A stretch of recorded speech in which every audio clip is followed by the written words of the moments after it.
जी की जय। बंदी छोड़ गरीबदास जी महाराज जी की जय। स्वामी राम देवानंद जी गुरु महाराज जी की जय हो।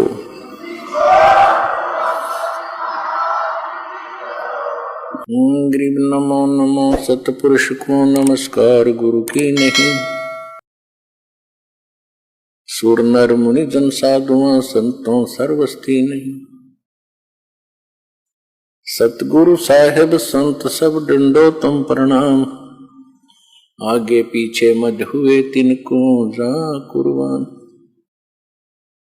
निराकार निर्विषम काल जाल व्यंजनम। निर्लेपम निज निर्गुणम अकल अनुपवेशुंदनम। सोहम सुरति समापतम सकल समाना निर्तल। उज्ज्वल हिरंबर हरदमम बेपरवाह अथाह वार पार निमध्यतम। ग्रीव जो सुमर सिद्ध होई गणनायक गलता ना करो अनुग्रह सोई पारस पद परवाना। आदि गणेश मनाऊं गणनायक देवन देवा। चरण कमल लो लाऊं आदंत करूं सेवा। परम शक्ति संगीतम रिद्धि सिद्धि दाता सोई।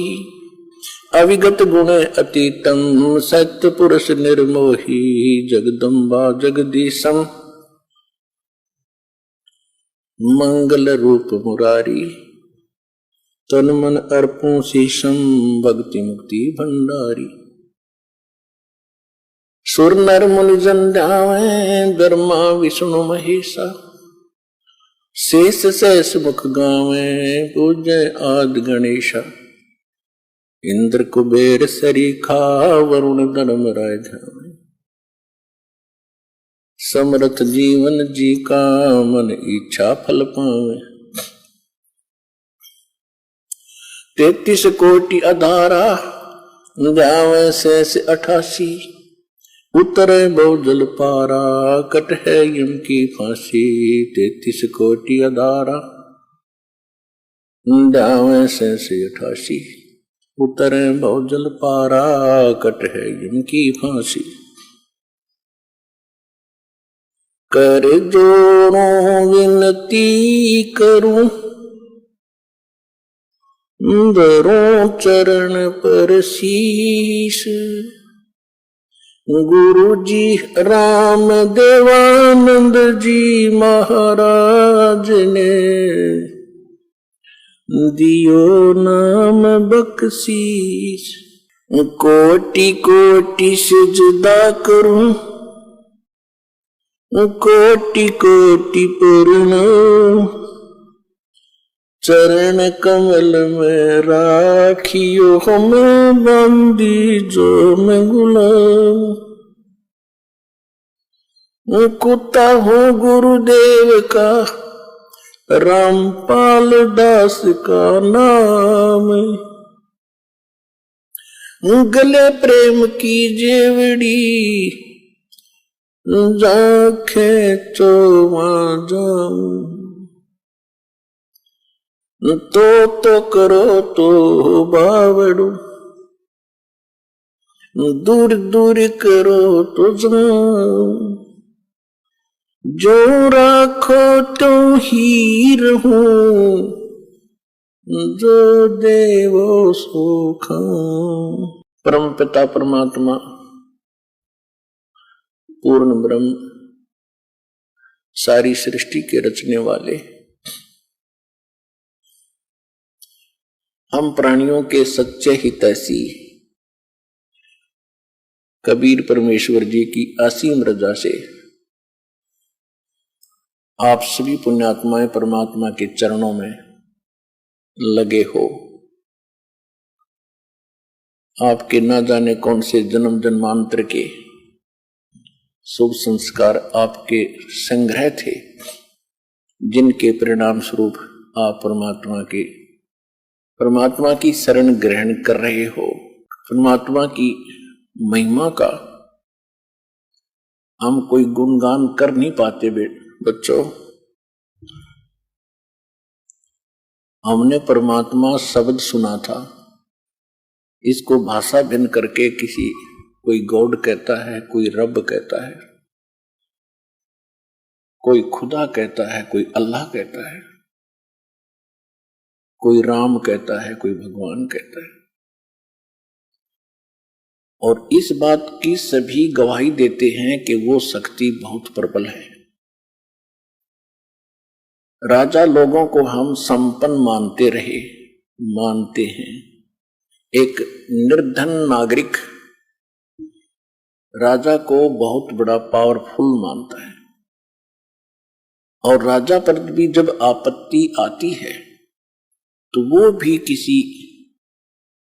अपनी जैसी भी परंपरा में जन्मा है, अपने अल्लाह, खुदा, गॉड, राम, रब भगवान की ही शरण में पहुंचता है।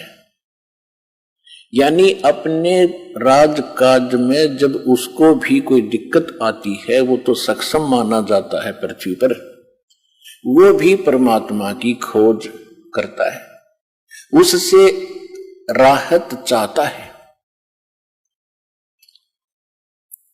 लेकिन वो परमात्मा, इसे सिद्ध है कि वो कोई बहुत बड़ी शक्ति है, और वो भी दे सकता है जो राजा नहीं दे सकता, जो राजा को भी के पास भी वस्तु नहीं है।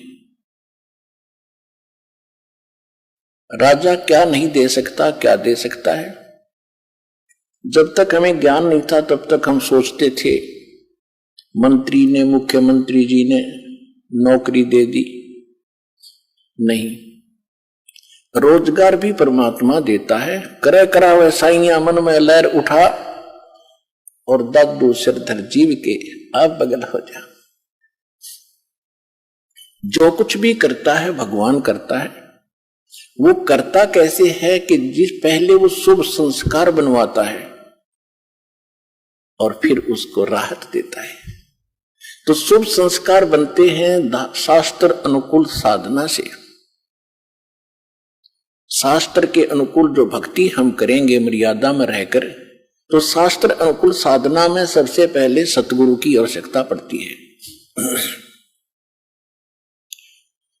और सतगुरु बताता है फिर शास्त्र अनुकूल साधनाएं।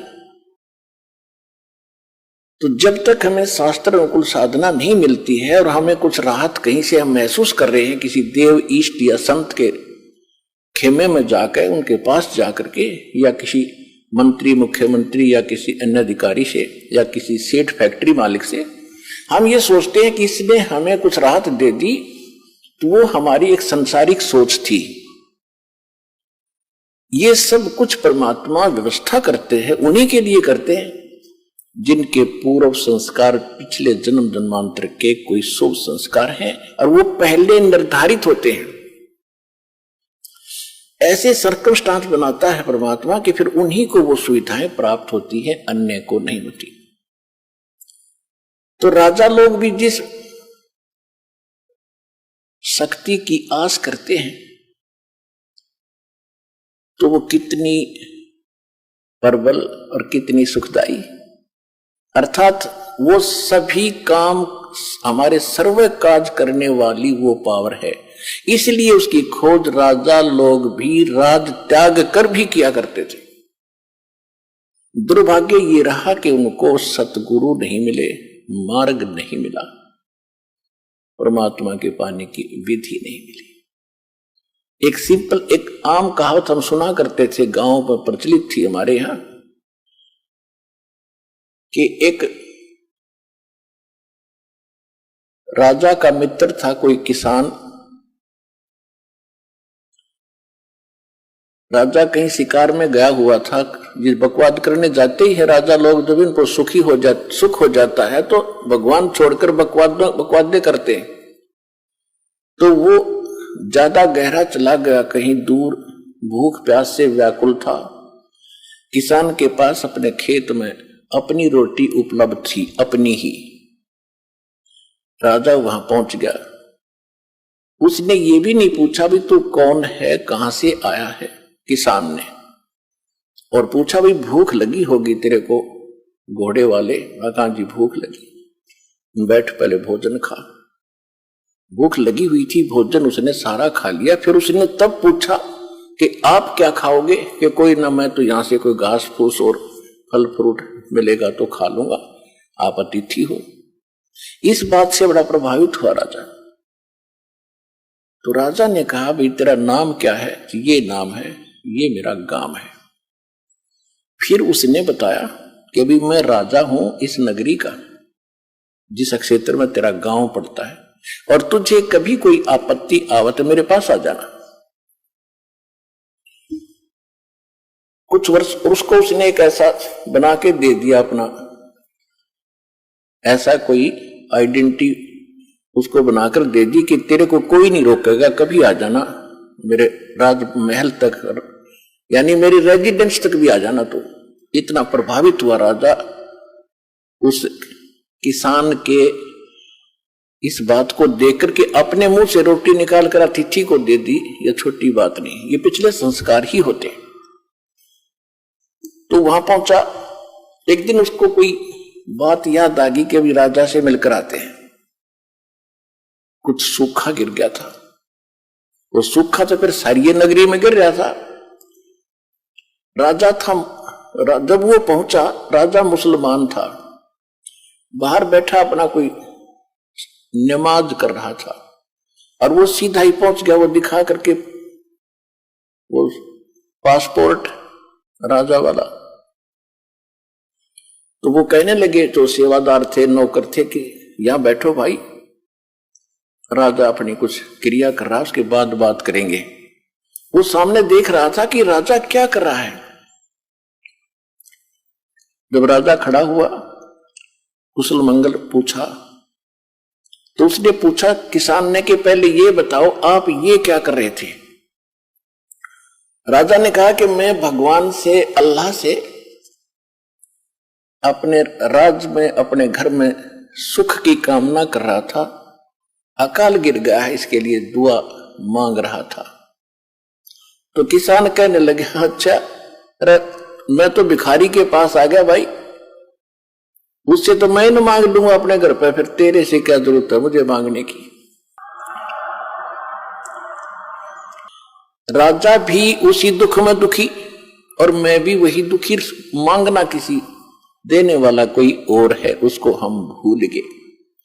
तो सतलोक आश्रम बरवाला, जिला हिसार, हरियाणा में यही याद दिलाई जाती है कि संसारिक लोगों से तुम जो राहत मांगते हो, ये आपकी अध्यात्म ज्ञानहीनता है।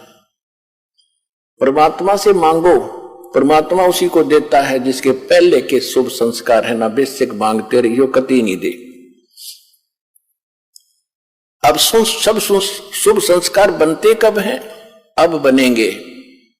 शास्त्र अनुकूल साधना इस दास के पास उपलब्ध है, वो रियल साधना है। इससे आपके रोज शुभ संस्कार बनेंगे, आपको इस जन्म में भी देगा और सतलोक में भी आपको ले जाएगा। ये वो साधना है।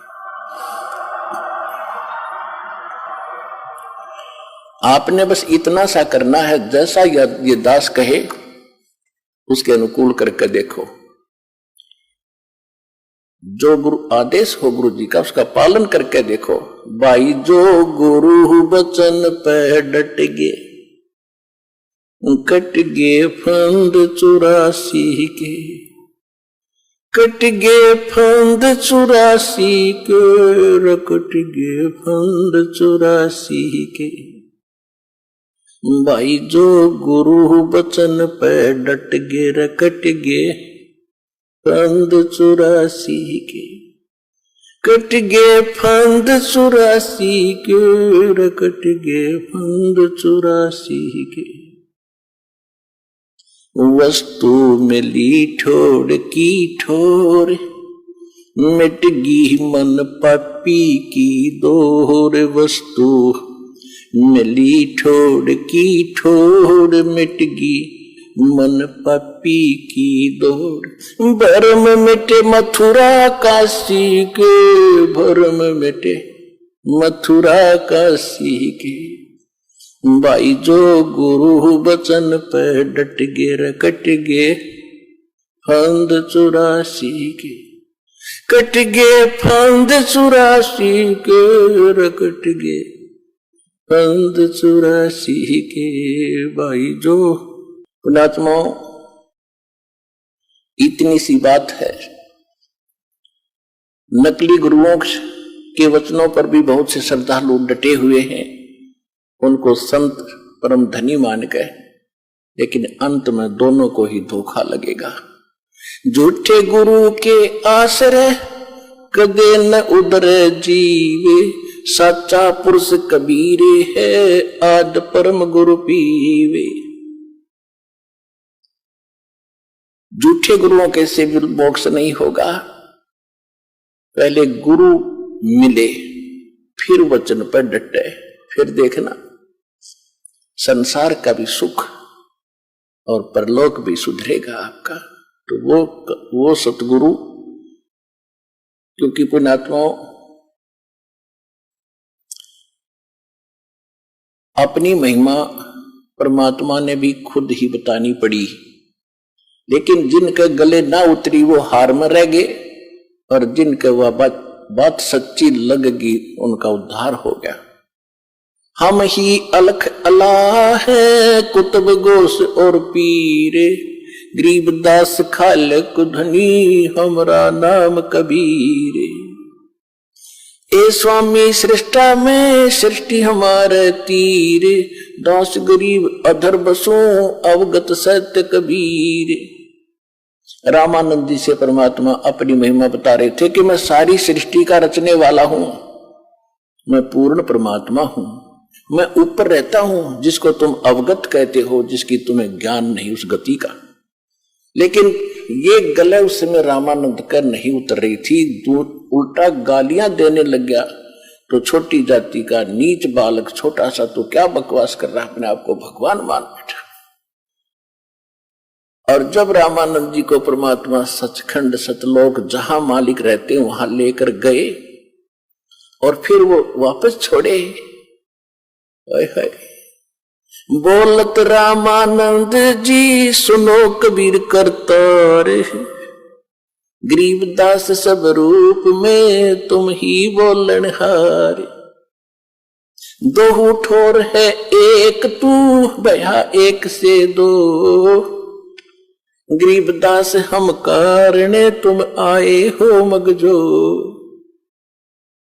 अपनात्माओं यही स्थिति उस प्राणी की होगी जिसको आप बाहर जाकर किसी से कहोगे कि आज पृथ्वी पर सतलोक आश्रम बरवाला में हमारे गुरुदेव जी पूर्ण संत आए हुए हैं, सतगुरु है एकमात्र, लेकिन वहां आपको बहुत कुछ सुनना पड़ सकता है। रामानंद जी की तरह जैसे कबीर जी के बारे में गलत बोला, फिर कभी मालिक दया करेंगे, उसकी सद्बुद्धि होगी, जब यहां आएगा प्रमाण देखेगा, फिर वो भी आपकी तरह ही गुण गाएगा कि सचमुच अगर संत है तो पृथ्वी पर एक ही है, सतलोक आश्रम बरवाला में ये दास बैठे।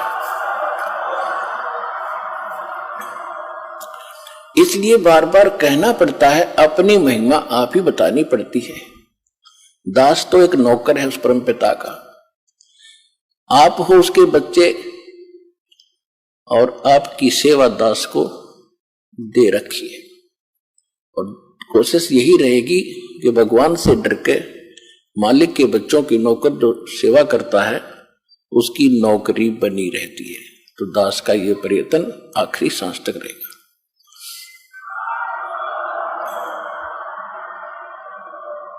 तो प्रसंग चल रहा है कि जब ऐसी परम शक्ति है उसकी खोज करनी चाहिए जिससे सारा ही सुख होता है। और आपको तो खोजा खाजा मिला हुआ है, दास बता रहा, प्रमाण दे रहा है। और उस परमात्मा कबीर इज गॉड, 6 तो गवाह है दास के पास, 6 गवाह उस पर कबीर इज गॉड। कौन कबीर? धानक रूप रहा करता है, वो काशी के अंदर जो धानक दुल्हा था वो भगवान, और सारे सदग्रंथ गवाह और फिर भी ना समझ में आओ तो बता, फिर परमात्मा कहें फिर हम क्या करें? फिर कौन सा तरीका अपनाएंगे आपके लिए, भगवान को पहचानने के लिए और उससे गुण लाभ प्राप्ति करने के लिए? तो पुण्यात्माओं कहते हैं, जो जन मेरी शरण है ताका हूं मैं दासी, गेल गेल लाग्या फिरूं जब तक धरती आकाश। कबीर परमात्मा कहते हैं, जब से तुम यहां आए हो मेरे को छोड़कर सतलोक से, और तुम्हारी ये दशा आप देख ही रहे हो पुण्यात्मा, घड़ी कहने की जरूरत नहीं, क्योंकि आप बुद्धिमान हो, ज्ञान भी समझ रहे हो। जो ज्ञान दास दे रहा है ये मेरा नहीं है, इस दास का नहीं है, ये तो परम पिता परमात्मा कबीर जी का दिया हुआ ज्ञान है। और भगवान की का ज्ञान झूठा नहीं होता, 100% सत्य होता है। तो इसमें ये तो सोच लेना कि जो ज्ञान दास दे रहा है ये गॉड गिवन है, और भगवान का दिया हुआ ज्ञान ये गलत नहीं हो सकता।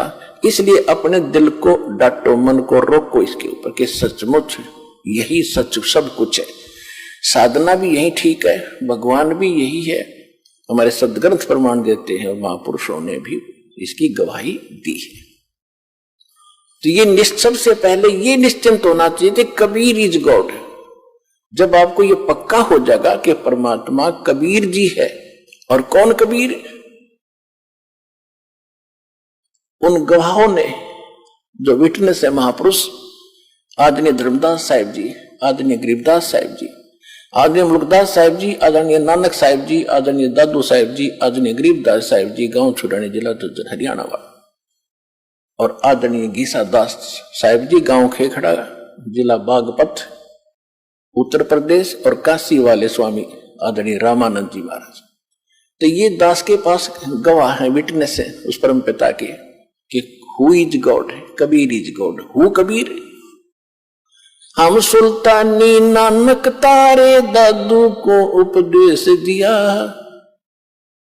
जात जुलाहा भेद न पाया वो काशी वहे कबीर हुआ। कि हम सुल्तानी नानक तारे, गरीबदास साहिब जी कहते हैं कि हम सभी इंक्लूडिंग मी, अब्राहिम सुल्तान अधम बलख बुखारे के राजा, मुसलमान, और दादू जी और नानक जी, हम सबको पार किया किसने? वो जाति जुलाहा भेद नहीं पाया वो काशी माहे कबीर हुआ। अनंत कोट ब्रह्मंड का एक रति नहीं भारे, सतगुरु पुरुष कबीर हैं वो कुल के सिरजनहारे। जो जन मेरी शरण है ताका हूं मैं दासी, गेल गेल लाग्या फिरूं जब तक धरती आकाश।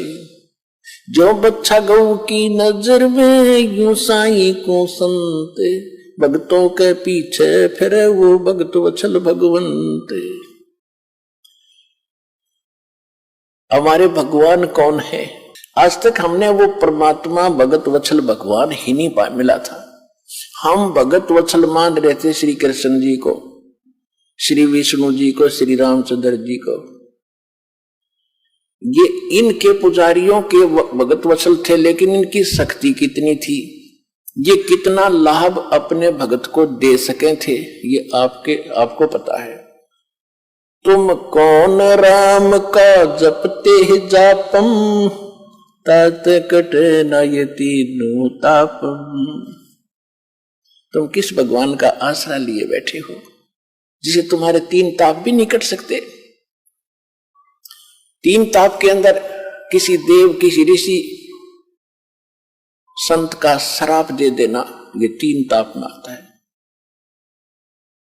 किसी ने कोई प्रेत बाधा कर देना, किसी के ऊपर कोई जंतर मंत्र करके प्रेत बाधा कर देना, ये 3 ताप के अंदर आते हैं। और भी अन्य बहुत सी ऐसी 3 ताप के अंदर हैं, जैसे आध्यात्मिक, दैविक, आध्यात्मिक, इस प्रकार के ये 3 प्रकार के ताप हैं। देहिक, तो इन सभी तापों का नाश भी परमात्मा कर सकता है। हर तरह के किसी भी प्रकार का कष्ट आध्यात्मिक मार्ग से संभव हो सकता है। लेकिन अब परमात्मा ने ये मार्ग ऐसे समय में शुरू किया है कि हमारे कर्म इतने बिगड़ गए कि उस स्थिति में आने के लिए कि हमारे ऊपर आध्यात्मिक सारी क्रियाएं तुरंत असर करें, उसमें बहुत टाइम लगेगा। हम इतने भक्तिहीन हो लिए, इसलिए मालिक ने आपको वर्तमान में विज्ञान ऐसी दे दी आप ही को कि आपके छोटी मोटी कोई कष्ट शरीर में है तो उसके साथ थोड़ी बहुत जो भौतिकता से भी उसका ट्रीटमेंट करें बॉडी का। तो उसके लिए बढ़िया, आजकल जैसे पहले हमने देखा, हम छोटे छोटे थे, हमारे दादा जी देखे, सिर में दर्द हो जाता, कपड़ा बांध कर और 3-3 दिन दुखी रहते, ना काम कर पाते। एक छोटी सी टेबलेट ले ली, खा कर टेबलेट 10 मिनट में कितना घूमो फिरो, कोई कष्ट नहीं। और उसमें ऐसा सिर में दर्द हो जाए, उसका ट्रीटमेंट ना हो तो भक्ति तो होए कोई ना, और दर्द याद रहेगा। तो मालिक ने आपके लिए ये सब व्यवस्थाएं कर दी है। थोड़ा बहुत अपने इस भौतिकवाद का भी सहारा लेना जो मालिक ने ही दे रखा है। फिर कुछ दिनों के बाद क्या होगा, आपको धीरे धीरे इनकी आवश्यकता ही नहीं पड़ेगी। फिर वो आध्यात्मिक क्रियाएं तुरंत काम करने लग जाएंगी जब आपकी भक्ति धर्म कर्म उभर जाएंगे। तो पहले ये थे ही नहीं, ये वेद भी बाद में प्रारंभ हुए। सतयुग में तो कोई ऐसा था ही नहीं, भक्ति से ही ये झाड़े ढूढ़े लानिए थे, ये तकरीबन बात सेट थी। लेकिन झाड़े लानिए भी नकली और लवानिए भी नकली, सारे फेल होते जा रहे। तो वो झाड़े अलग चीज, हमने नहीं लगवाना झाड़ा, क्योंकि झाड़ा लगाने वाला अपनी भक्ति खत्म करता है, लवाने वाला उसका ऋणी हो रहा है। हमने ऐसा मंत्र दे दिया आपको, इसको सारे झाड़ों का झाड़ा यही मंत्र है जो हमने आपको दे रखा। इसके बाद कहीं ऐसी गलती ना करना, ये तो एक ज्ञान बता रहा हूं आपको, ऐसा होता है।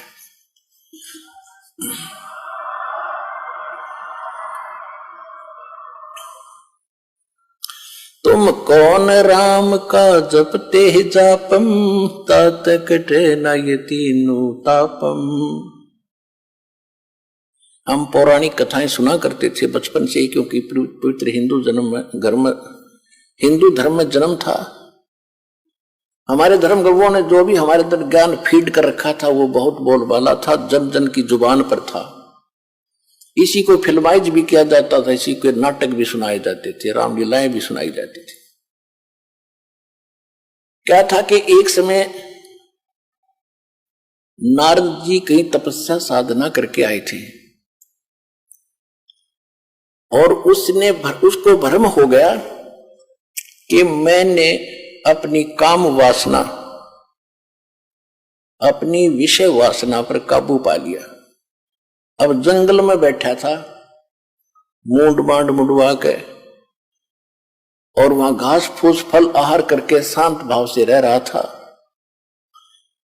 साधना करके 1, 2, 4, 10 वर्ष अपने पिता ब्रह्मा जी के पास आए नारद जी, और ब्रह्मा जी ने कहा बेटा साधना कर आए। कहा जी, क्योंकि ब्राह्मण थे, ब्राह्मणों का काम में भक्ति करना था और तो काम ही नहीं था। बहुत अच्छा बेटा, खूब सफलता मिल गई होगी। कहा जी सफलता मिल गई, अब मैं विषय वासना के अधीन नहीं रहा, मैं शादी नहीं कराऊंगा, आजीवन ब्रह्मचारी रहूंगा, मेरे ऊपर कोई असर नहीं कर सकती कोई भी विकार।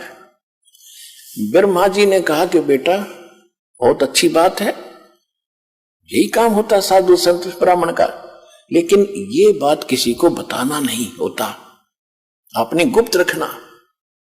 उसने तो बालक की आदत तो है, पिताजी जिस वस्तु ने डांटे उसने जरूर कराया करे, अब मना करे ना उसने जरूर करेगा। विष्णु जी के पास गया, अंकल जी के पास, विष्णु जी से कहा कि भाई, विष्णु जी ने पूछा आ गया बेटा? कहाँ आ गया महाराज? हाँ भगवान, साधना करके आया हूं मैं जंगल में। अच्छा भाई, बहुत दिन में दिखा, कहाँ गया था जी? जंगल में साधना करके आया हूं मैं। अच्छा भाई, और मैंने अपनी सब इंद्रियों को जीत लिया है। विष्णु जी बोले भाई ठीक है, बहुत अच्छी बात है। अब मेरे कहा कि मेरे ऊपर कोई विषय वासना असर नहीं करेगी। विष्णु जी बोले भाई ठीक है, बहुत अच्छी बात बेटा, भगत का तो काम में ये होता है वासनाओं को काबू करे, भक्ति करो, ठीक। अब ये काल है जालिम, इसने विष्णु जी को प्रेरणा करी कि भाई नारद जी को तो अभिमान हो गया, इसका अभिमान तोड़ना चाहिए।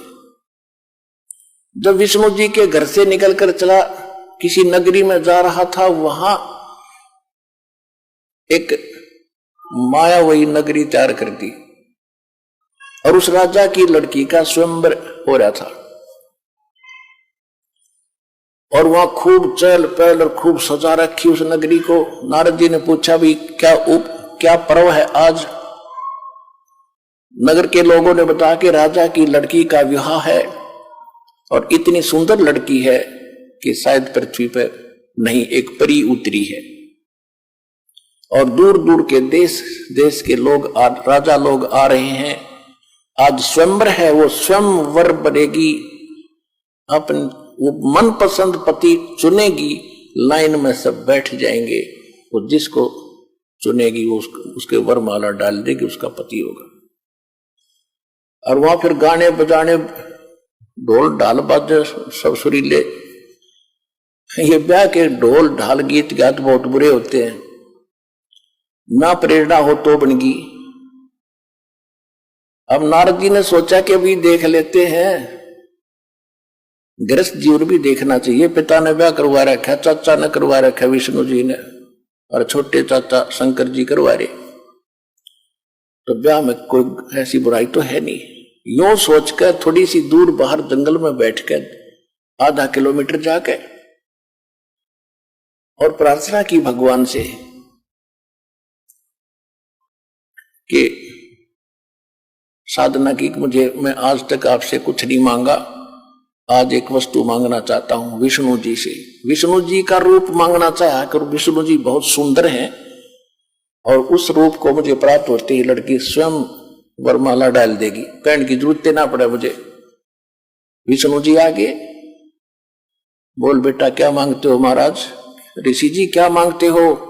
कि वचनबद्ध हो जाओ। वचनबद्ध हो गया विष्णु जी, मुझे हरि रूप चाहिए, हरि रूप चाहिए, मैं शादी करवाऊंगा, आज मैंने पक्का इरादा कर दिया है। विष्णु जी ने कर दिया तथास्तु। हरि माने बंदर भी होता संस्कृत में, उसका बंदर का मुंह लग गया नारद का। अब नारद जी चला खूब, ने सोचा तू आज बहुत ही हैंडसम है सबसे, और जाकर बैठ गया उस लाइन में जहां राजा लोग जवान जवान बच्चे बैठे थे राजाओं के। लड़की वरमाला लेकर आई, उससे बाईपास निकल गई। उसने सोचा इसने ध्यान नहीं पड़ा लड़की का, नहीं तो इसने तो सबसे पहले मुझे ही चुनना था। वहां से उठकर दूसरी पंक्ति में जाकर बैठ गया, नुआ कट गए। वहां और 10 कदम दूर कर निकली, उसकी शकल पे भी डर लग गए। तब साथ बैठे एक राजा ने उसको दर्पण दिखाया, तेरी शकल तक देख ले, हमने डर लग गन हो रहा, या तो वरेगी कड़त ने।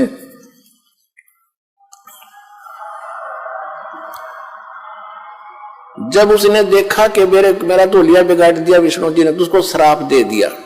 ये तो आपने खूब कथा सुन रखी है, पर इतनी सुनाऊंगा, ज्यादा नहीं। श्राप दे दिया कि एक पूरा जीवन, तू विष्णु जी को श्राप दे दिया कि एक पूरा जीवन जैसे मैं अपने आज पत्नी के वियोग में दुखी हूं, इस तरह तू सारा जीवन इसी वियोग में बिताएगा, और तेरी मदद मेरे कैसे मुंह वाले करेंगे, बंदर ही। कहने का भाव यह है कि जो दास सिर्फ इतना बताएगा, ज्यादा नहीं, क्योंकि सत्संग ये तो एक रामायण है और अब हम सुनाएंगे सत्संग, इससे निष्कर्ष निकाल कर। तो आपको मालूम है कि श्री रामचंद्र जी रूप में विष्णु जी का जन्म हुआ, राजा दशरथ से जन्म हुआ, सीता का अपहरण हुआ, और जो भी श्राप था उसने पूरा किया। सारा जीवन दुखी रहा, घर से रावण के साथ युद्ध करके करोड़ों व्यक्ति मरवा के सीता घर लाया, और 6 महीने के 1 साल के बाद उसको बाहर निकाल दिया किसी के कहने मात्र से। आखिरी सांस तक वो अपनी पत्नी का मुंह नहीं देख सका। उसके बाद अंत में मालूम है श्री रामचंद्र जी का सरयू नदी में कैसे अंत हुआ। उसके बाद उसी दौरान उसने बाली मारा था सुग्रीव का भाई एक वृक्ष की ओट लेकर श्री रामचंद्र जी ने, और उसका भी tit for tat Shri Krishna ji के रूप में देना पड़ा। वो बाली वाली आत्मा तो शिकारी बना और श्री कृष्ण जी के पैर में तीर मार कर उसका वध किया। ऐसे ही वृक्ष की ओट में धोखे से धोखा लग गया। तो कहने का भाव यह है कि तुम कौन राम का जपते जापम और ताते कटे ना, ये तीनों तापम। फिर उदाहरण देते हैं कि महाभारत में एक प्रकरण आता है कि जब युद्ध का समय हुआ, अर्जुन मना कर रहा था मैं युद्ध नहीं करूंगा, श्री कृष्ण जी में युग काल प्रवेश करके उसको डरा धमका रहा है, फिर ज्ञान समझा रहा है, तो युद्ध कर ले, तुझे कोई पाप नहीं लगेगा, मैंने सब मार रखे। उसकी बातों में आकर डर डरा के अर्जुन ने युद्ध कर लिया, और युद्ध के अंदर जो पांडवों को पाप हुआ उस कारण से युधिष्ठिर जी को बुरे सौपन आने लगे। जब राजगद्दी पर बैठ गया वो उसके, और श्री कृष्ण जी उनके धार्मिक गुरु थे, तो अपने कोई दिक्कत आती है तो गुरु से ही समाधान शिष्य चाहते हैं। तो पांडवों के धार्मिक गुरु, यादवों के धार्मिक गुरु श्री कृष्ण जी थे। श्री कृष्ण जी से जब पूछा कि ये क्या कारण है और क्यों ऐसा हो रहा है, भाई को बहुत बुरे सौपन आ रहे हैं, खाना नहीं खा रहा है, आंखें फटी फटी सी रहती है, न बोलता है, सहमा सहमा सा रहता है, जैसे कोई मेंटल हो गया। श्री कृष्ण जी ने बताया कि तुमने जो महाभारत में बंधु घात किया, चाचे ताऊ भाई बहन भतीजे मारे, सेना मारी, वो पाप तुम्हें दुखी कर रहा, सेध रहा, वो पाप कर्म तुम्हें आड़े आ गया।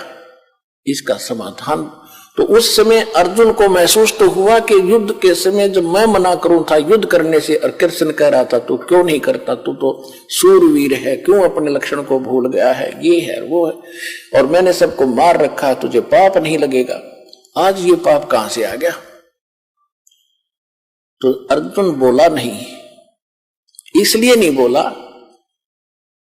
कि यदि मैं टोक दूंगा और यदि मैं आज प्रश्न कर देता हूं कि आप पहले तो कह रहे थे तुम्हें पाप नहीं लगेगा, और आज ये पाप कैसे लग गए, क्योंकि श्री कृष्ण जी ने उसका समाधान बता दिया था कि पूरी पृथ्वी के जितने भी साधु संत और भक्त और जनता है, यानी साधु संत हैं, उनको आमंत्रित करो, एक अश्वमेध, एक यज्ञ का अनुष्ठान करो, यज्ञ, धार्मिक यज्ञ। उसमें ऊपर आकाश में जो स्वर्ग लोक के देवताओं को भी निमंत्रण दो, और उसमें एक शंख रखा जाएगा, शंख जो मंदिरों में बजाते हैं, आपने देखे होंगे। इस तरह का 5 मुख का एक शंख रखा जाएगा, और उसमें जब यज्ञ शुरू होगी, सभी 33 करोड़ देवता, 88,000 ऋषि, 12 करोड़ ब्राह्मण और 56 करोड़ यादव, 9 नाथ 84 सिद्ध, ये सभी वहां पहुंचेंगे। और जिस समय ये सब खाना खा लेंगे महापुरुष, उसके बाद वो 5 मुख का शंख था, पंचायन 5 मुख थे उसके।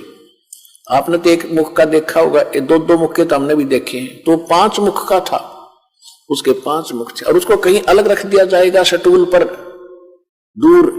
जब सभी खाना खा लेंगे उस यज्ञ में, वो शंख अपने आप बजेगा। शंख बज गया तो तुम्हारी यज्ञ संपूर्ण होगी, और शंख नहीं बजा तो यज्ञ संपूर्ण हुई नहीं, तुम्हारा संकट नहीं कटेगा। और दूर दूर तक सबको बुला के लेना, को साधु संत रह नहीं जावे पृथ्वी पर, और ना जाने किस में कौन सी करामात हो। इस सोच में सबको आमंत्रित कर दिया, निर्धारित समय पर फिक्स कर दिया। अब अर्जुन ने सोचा था कि यदि मैं अब प्रश्न कर दूंगा कि आप जब तो कह रहे थे तुम्हें कोई पाप नहीं लगेगा, और आज ये पाप कहां से आ गया, तो मेरा भाई, क्योंकि इसमें अरबों रुपये खर्च होने थे, इतनी जनता जिम्मेगी, और मेरा भाई इतना नेक है, इतना सेंसिटिव है, यदि इसको ये आभास भी होगा कि खर्चा लगने जा रहा है मेरे ट्रीटमेंट पे, और भाई इसलिए ये वाद विवाद कर रहा है, ये चाहता नहीं मेरे को सुखी देखना। कहीं इसको ये भाव हो गया तो मेरा कोई जीवन नहीं रहेगा। इस करके अर्जुन चुप रहा, छाती पे मुक्का मारा, सब्र किया और कहा जो आप कहोगे वही होगा। अब कहने का भाव ये है पुण्यात्माओं, निर्धारित समय जो रखा गया था उस दिन 33 करोड़ देवता, 88,000 ऋषि, 12 करोड़ ब्राह्मण, 9 नाथ, 84 सिद्ध, इंक्लूडिंग ब्रह्मा विष्णु महेश वहां उपलब्ध थे। विष्णु तो कृष्ण था ही, ब्रह्मा विष्णु और आगे, ब्रह्मा और शिव और आगे बेस बदल के, और 33 करोड़ देवता। उसी समय परमेश्वर कबीर जी चारों युग में मेरे संत पुकारे, कूक को हम हेल रे, हीरे माणक मोती बरसे, ये जग चुगता ढेल रे। परमेश्वर कहते चारों युग में आया हूं मैं, और अच्छी आत्मा पुण्यात्माओं को मैंने ये ज्ञान भी समझाया है। हम सब ने मिलकर भी ऊंचे ऊंचे स्वर में जगह जगह जाकर के ये ज्ञान डंडोरा पीटा है, ये मुनादी की है, सत्संग ज्ञान कराया है, सुना, लेकिन कोई नहीं सुनता हमारी। हम तो ये सत्य साधना शास्त्र अनुकूल रूप साधना रूपी हीरे और मोती तुम्हें दे रहे हैं जो बहुमूल्य हैं। तुम इनको ना स्वीकार करके कंकर और पत्थर और डले इकट्ठे कर रहे हैं, आन उपासना करके, अन्य देवताओं की भगवानों की पूजा करके, एक समर्थ कबीर भगवान की भक्ति ना करके जो अन्य पूजाएं तुम कर रहे हो वो डले ढो रहे हो, ढेल इकट्ठे कर रहे हो। चारों युग में मेरे संत पुकारे, कूक कहा हम हेल रे, हीरे माणक मोती बरसे, ये जग चुगता ढेल रे। सतयुग में सत सुकृत कह टेरा, त्रेता नाम मुनिंदर मेरा, द्वापर में करुणा में कहाया, कलयुग नाम कबीर धराया। तो द्वापर युग में परमात्मा करुणा में नाम से आए थे। एक लीला जैसे कबीर जी के रूप में सतयुग में, इसमें कलयुग में की है, ऐसे ही उस समय वो परमात्मा करुणा में नाम से आए थे। और कमल के फूल पर एक सरोवर के अंदर परमात्मा बालक रूप धारण करके वहां अवतरित हुए थे, सतलोक से चल कर आए थे। वहां से उसको एक बाल्मीक परिवार जो निसंतान था वो ले गया था उठा के। तो उस समय परमात्मा बाल्मीक कहलाए थे, क्योंकि बाल्मीक जाति ऋषि वाल्मीकि जी के बाद उसके अनुयायियों की बनी है, जो सतयुग में प्रारंभ होगी थी वाल्मीकि जाति।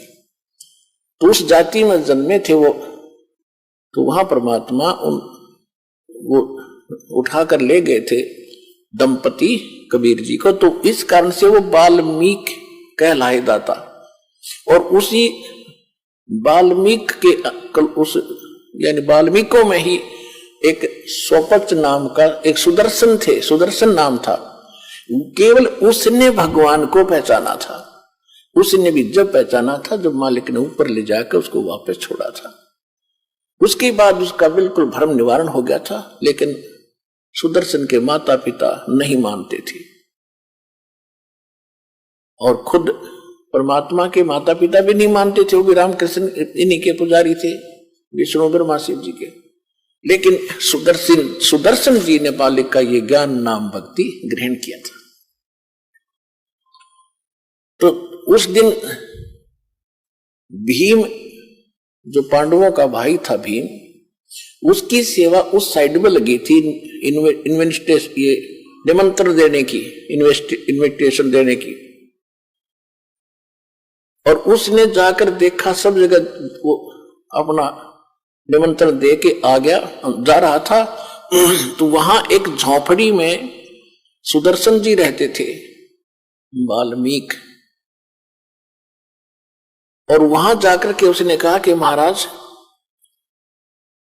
मैं युधिष्ठिर राजा का भाई हूं, भीम मेरा नाम है, और आपको ये निमंत्रण देने आया हूं, आप अवश्य आइएगा। हम एक अश्वमेध यज्ञ कर रहे हैं, और परमेश्वर कबीर जी ने सुदर्शन जी को बता दिया था, करुणा में रूप में आए हुए थे भगवान, विद्यमान थे वहां पर, उस समय वर्तमान थे, उनको बता दिया था कि ऐसे ऐसे ये इन महाभारत जो किया है इनको बहुत हानि होगी, और काल ने युदास करा दिया, 18 करोड़ आदमी मरवा दिए और पाप इनका सिर रखवा दिया पांडुआ का, और इनका बहुत बुरा हाल होगा सुदर्शन।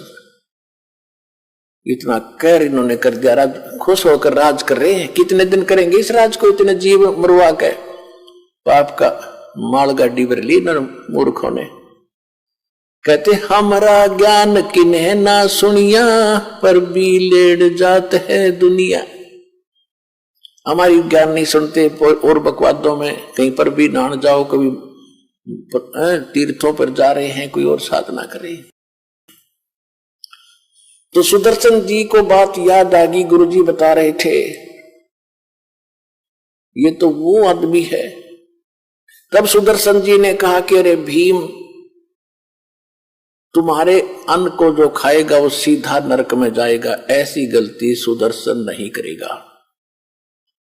तुम तो अपराधी व्यक्ति हो, तुमने लाखों बहन करोड़ों बहन विधवा कर दी, करोड़ों बहन बच्चे अनाथ कर दिए रे, अब उस नरक को खा रहे हो, उस रक्त को चाट रहे हो, और जो तुम्हारे अन्न को खाएगा वो भी तुम्हारी तरह नरक में जाएगा। हम नहीं आएंगे, यदि मुझे बुलाना है तो जैसी अश्व जो यज्ञ तुम करने जा रहे हो, ऐसी यज्ञ 100, ऐसी यज्ञों का 100 का फल मुझे दे दो, तब मैं तुम्हारे ग्रास तोड़ू, न कौन नरक में जा, ऐसे पाप के अन्न को खा के। अब भीम भी पहलवान था, मोटे दिमाग के व्याघ्र पहलवान, और फिर राज की ताकत, बॉडी की ताकत, श्री कृष्ण जी की ताकत के हमारे साथ भगवान रहते। तो कहने लगा कि बाबा जी ज्यादा मत बोला, यदि मुझे मेरे भाई और भगवान कृष्ण का मुझे डरना होता, तेरा मुंह न तोड़ देता पीट पीट के। खबरदार फालतू बकवास करिए, तो आना होता ये ना मत आइए, ये कैसे कह दिया हम अपराधी हैं। अब सुदर्शन जी चुप हो गए। भाई कहते साकट और सवान ने उल्टा जवाब नहीं दे। भीम गुस्सा करके आ गया, क्या तेरे बगैर हमारी यज्ञ संपूर्ण नहीं होगी? ऐसे ऐसे मन मन सोचता हुआ रहा, ऐसे ऐसे ऋषि आएंगे, 33 करोड़ देवता आएंगे, श्री कृष्ण जी रहे वहां पर, ये तो फॉर्मेलिटी कर रहे हैं। मन में सोची भीमसेन ने, जब वो सारे 33 करोड़ देवता, 88,000 ऋषि, 12 करोड़ ब्राह्मण, 9 नाथ गोरखनाथ जैसे, और विश्वामित्र और ये मार्कंडे जैसी तोब वहीं बैठी थी,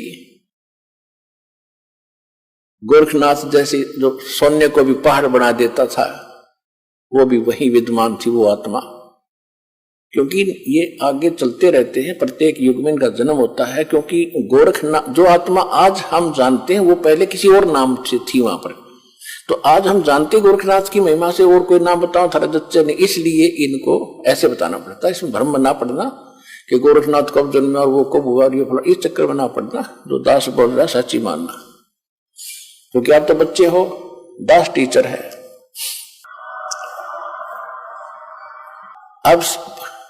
अब बताओ 33 करोड़ देवता, 88,000 ऋषि और 12 करोड़ ब्राह्मण, 56 करोड़ यादव, श्री कृष्ण जी के वंशज 56 करोड़ थे द्वारका में।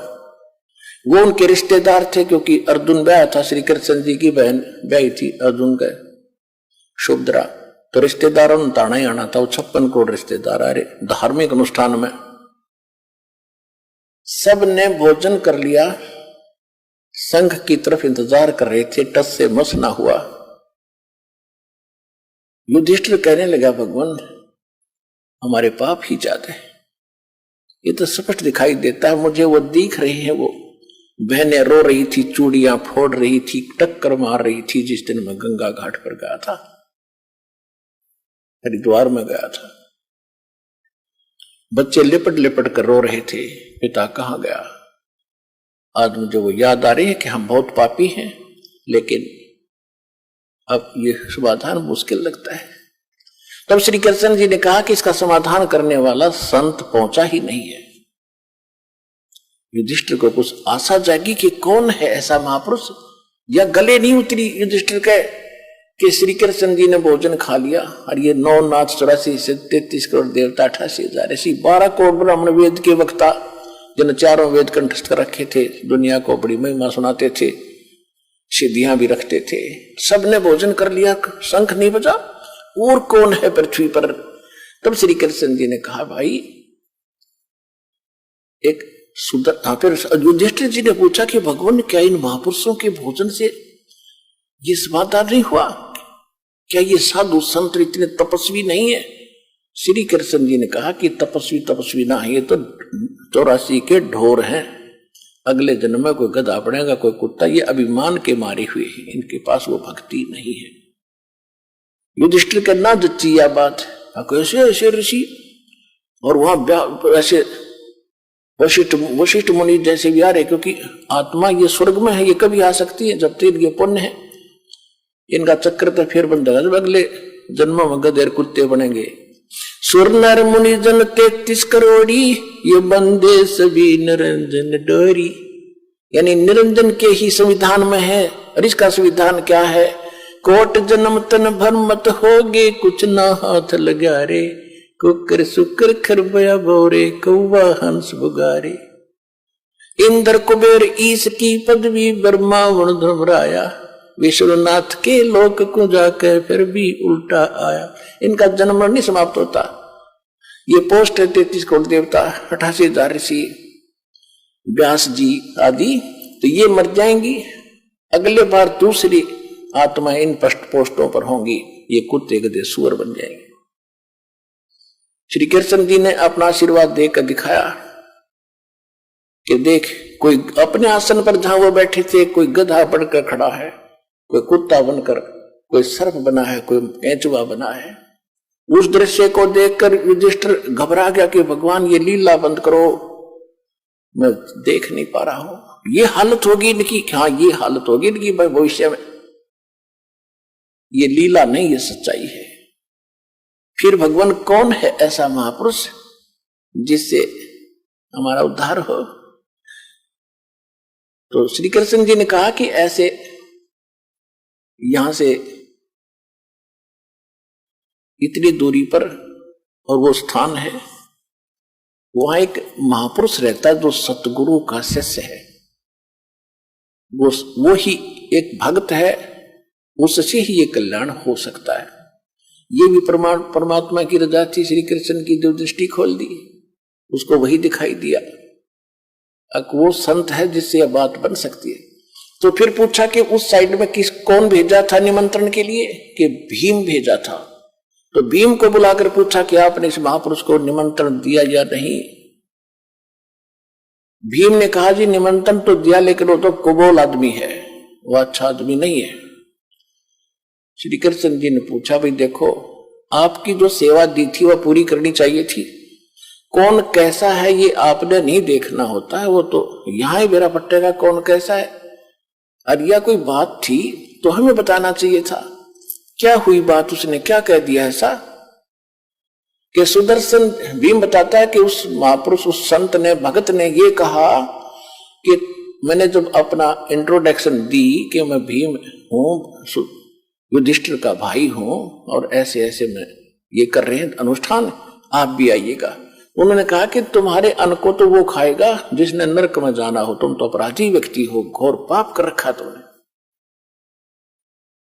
श्री कृष्ण जी को मालूम था कि यो भी पहलवान है, इसने भी कुछ बकवास जरूर करी होगी। तो आपने क्या उत्तर दिया, कि मैंने ये उत्तर दिया कि यदि मुझे भगवान का डर ना होता, मेरे भैया से मैं बहुत शर्म करता हूं, नहीं तो तुझे मैं यही समार देता, तेरा मुंह तोड़ देता, ऐसा कुबोल बोला उसने। श्री कृष्ण जी ने कहा देखो, साधु संतों के साथ इस तरह बोलना भी पाप है, तूने एक अपराध और कर लिया। भले आदमी, तुम इतनी संकट के अंदर खड़े हो आज, और उसने कौन सी झूठ बोल दी, अपराधी हो तभी तो तुम इतना दुख हो रहा है, नहीं तो नहीं होता ये, और उसके बिना ये हो नहीं सकता। मुझे बताना चाहिए था, चल मेरे साथ। उसके बिना यह बात बड़े। अब तो उनके जमीन छोटी पड़ गई थी, उनको कह रहे बीड़ी धरती होगी और कोई हो नहीं रहा। संकट जो का 2 करोड़ अरबों रुपये खर्च भी हो लिए, अब मरता क्या नहीं करता। बिल्ली बिग्गी बनकर, बिल्ली बिग्गी बिल्ली बनकर। और वो भी साथ साथ श्री कृष्ण जी बोले चलो मेरे साथ। 5 पांडव छठे कृष्ण जी और रथ लेकर के वहां पहुंचे। एक योजन यानी 4 कोस की दूरी पर रथ छोड़ दिया। रथ पीछे पीछे आ रहा है और 5 पैदल चल पड़े। श्री कृष्ण जी ने जाकर, उस दिन क्या हुआ कि सुदर्शन जी ने ये बात जाकर बताई अपने गुरुदेव करुणामय अर्थात परमेश्वर कबीर जी से कि भगवान भीम आया था और ऐसे ऐसे कह रहा था, मैंने तो उसको मना कर दिया। परमात्मा बोले बहुत अच्छा किया बेटा, न जल कर मर जाता, इतना पाप है उनके ऊपर। तो ऐसे अन्न को खाना नहीं चाहिए। अब परमात्मा बोले वो फिर आवेंगे भाई, क्योंकि उनका काम तो बनना ही नहीं है, बनना ही यहां से है, वो तो हमसे ही बनेगा। और बेटा अवश्य आएंगे, फिर भी वो आएंगे, नाक रगड़ेंगे तेरे पास, माफी मांगेंगे, वो देख लेना जब उनका काम बनेगा। अब सुदर्शन ने सोचा भी ये तो फिर दुखी करेंगे, वो तो वहां से छोड़ के झोपड़ी और भ्रमण पर निकल गया मैंने 20 दिन के लिए। उधर से वो आ रहे थे, परमात्मा ने अपनी महिमा बना के रखनी थी, अपने भगत की इज्जत रखनी थी और अपनी भक्ति की टेक रखनी थी, इज्जत रखनी थी, जनता में जनाना था कि हमारी भक्ति ऐसे ऐसे फल सबसे ताकतवर और श्रेष्ठ है। खुद सुदर्शन रूप बनाकर अपने शिष्य का झोपड़ी में बैठ के जाकर अपनात्मा अध्यात्म मार्ग के अंदर एक ऐसी परमात्मा की रजा होती है, उसमें किसी को बताने की आवश्यकता नहीं पड़ती ये कितनी कौन पोस्ट है या कौन व्यक्ति है, कौन पुरुष है, कौन सिद्ध है। अपने आप ताकतवर के सामने वाला अपने आप झुक जाता है। जब श्री कृष्ण जी वहां आए तो परमात्मा बैठे थे झोपड़ी में आसन पे। श्री कृष्ण जी ने मुकुट समेत प्रणाम किया।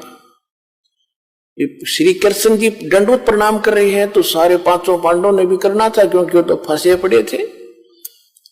पहलवान ने भी प्रणाम किया, दंडवत प्रणाम किया। फिर खड़ा होकर के श्री कृष्ण जी ने कहा कि हे परवरदिगार, ये युधिष्ठिर है, ये इसके सब भाई हैं, इन्होंने एक यज्ञ किया है, इनको आपत्ति आई है, आपको मंत्र देने आए हैं, आपको ले लिवाने के लिए आए हैं। आप चलिए सृजनहार, इनका उद्धार करिए, इनके यज्ञ में चलिए, इनका कल्याण हो जाएगा। साधु संत से ही होता है कल्याण। तब परमेश्वर ने कहा सुदर्शन रूप में कि भाई देखो महाराज जी, आप त्रिलोकीनाथ रहे, मैं एक गरीब आदमी झोपड़ी वाला, आप तो समर्थ हैं, आप सक्षम हैं, आप तो लीला कर रहे हो, आप भी तो कर सकते हो। श्री कृष्ण जी बोले नहीं, जिसका काम उसी को साजे और करे तो मूर्ख बाजे, यो तो आपसे ही होगा भगवान। तो श्री परमात्मा ने कहा, सुदर्शन रूप में बैठे थे, कहा कि भाई मैंने इस पहलवान से बताई थी मेरी शर्त पूरी करो। कौन सी शर्त थी आपकी? श्री कृष्ण जी ने पूछा क्या शर्त थी आपकी? मेरी शर्त है कि 100 भीम ने बता दिया था कि ये शर्त भी रखी उसने कि 100 अश्वमेघ यज्ञ का पुण्य मुझे दो, तब मैं चलूं। इस बात से मुझे और दुख हुआ कि ये आना ही नहीं चाहता। तो श्री कृष्ण जी को वहां पता लग गया था कि ये कंडीशन है महात्मा की असली, तो वह भी उनका ध्यान में थी बात। तो जो ही सुदर्शन रूप में परमेश्वर ने कहा कि मेरी वो कंडीशन पूरी करो जो शर्त मैंने रखी थी, 100 अश्वमेघ यज्ञ का फल मुझे दो, तब मैं चलूं। श्री कृष्ण जी ने कहा, अरे पुण्यात्माओं, ये वेद भी प्रमाण देते हैं, खुद भगवान भी प्रमाण देते हैं। चारों युग में मेरे संत पुकारे, कूक कहा हम हेल रे, हीरे माणिक मोती बरसे, ये जग चुगता ढेल रे। चारों युगों में मालिक आते हैं, चारों युगों में यही सूक्ष्म वेद की वाणी बोलते हैं जो दास आज आपको सुना रहा है, लेकिन उस समय ये संस्कृत के ज्ञाता, ये अभिमानी लोग इस लाल को परख नहीं पाते और हमें भी वंचित रखते हैं, स्वयं भी वंचित रह जाते हैं। परमेश्वर ने तो श्री कृष्ण जी ने कहा कि परमात्मा ने वो वाणी बोल ही रखी थी और ये शब्द खंड नहीं होता, सबके अंतःकरण में ये जो का तू जमा होता है। चाहे कितनी बार जन्म कुत्ते गधे का हो लो, मनुष्य का जब जन्म होगा और यदि आपका वो टीवी चालू हो गया जातक मां से, तो आप सामने ये कभी भी ये वाणी पढ़ सकते हो, सामने नजर आ जाएंगी, सुन भी सकते हो अंदर से टेप की तरह। तो श्री कृष्ण जी ने कहा आपकी वाणी है भगवान, संत मिलन को चालियो तजमाया अभिमान, जो जो कदम आगे रखे सो सो हो यज्ञ समान।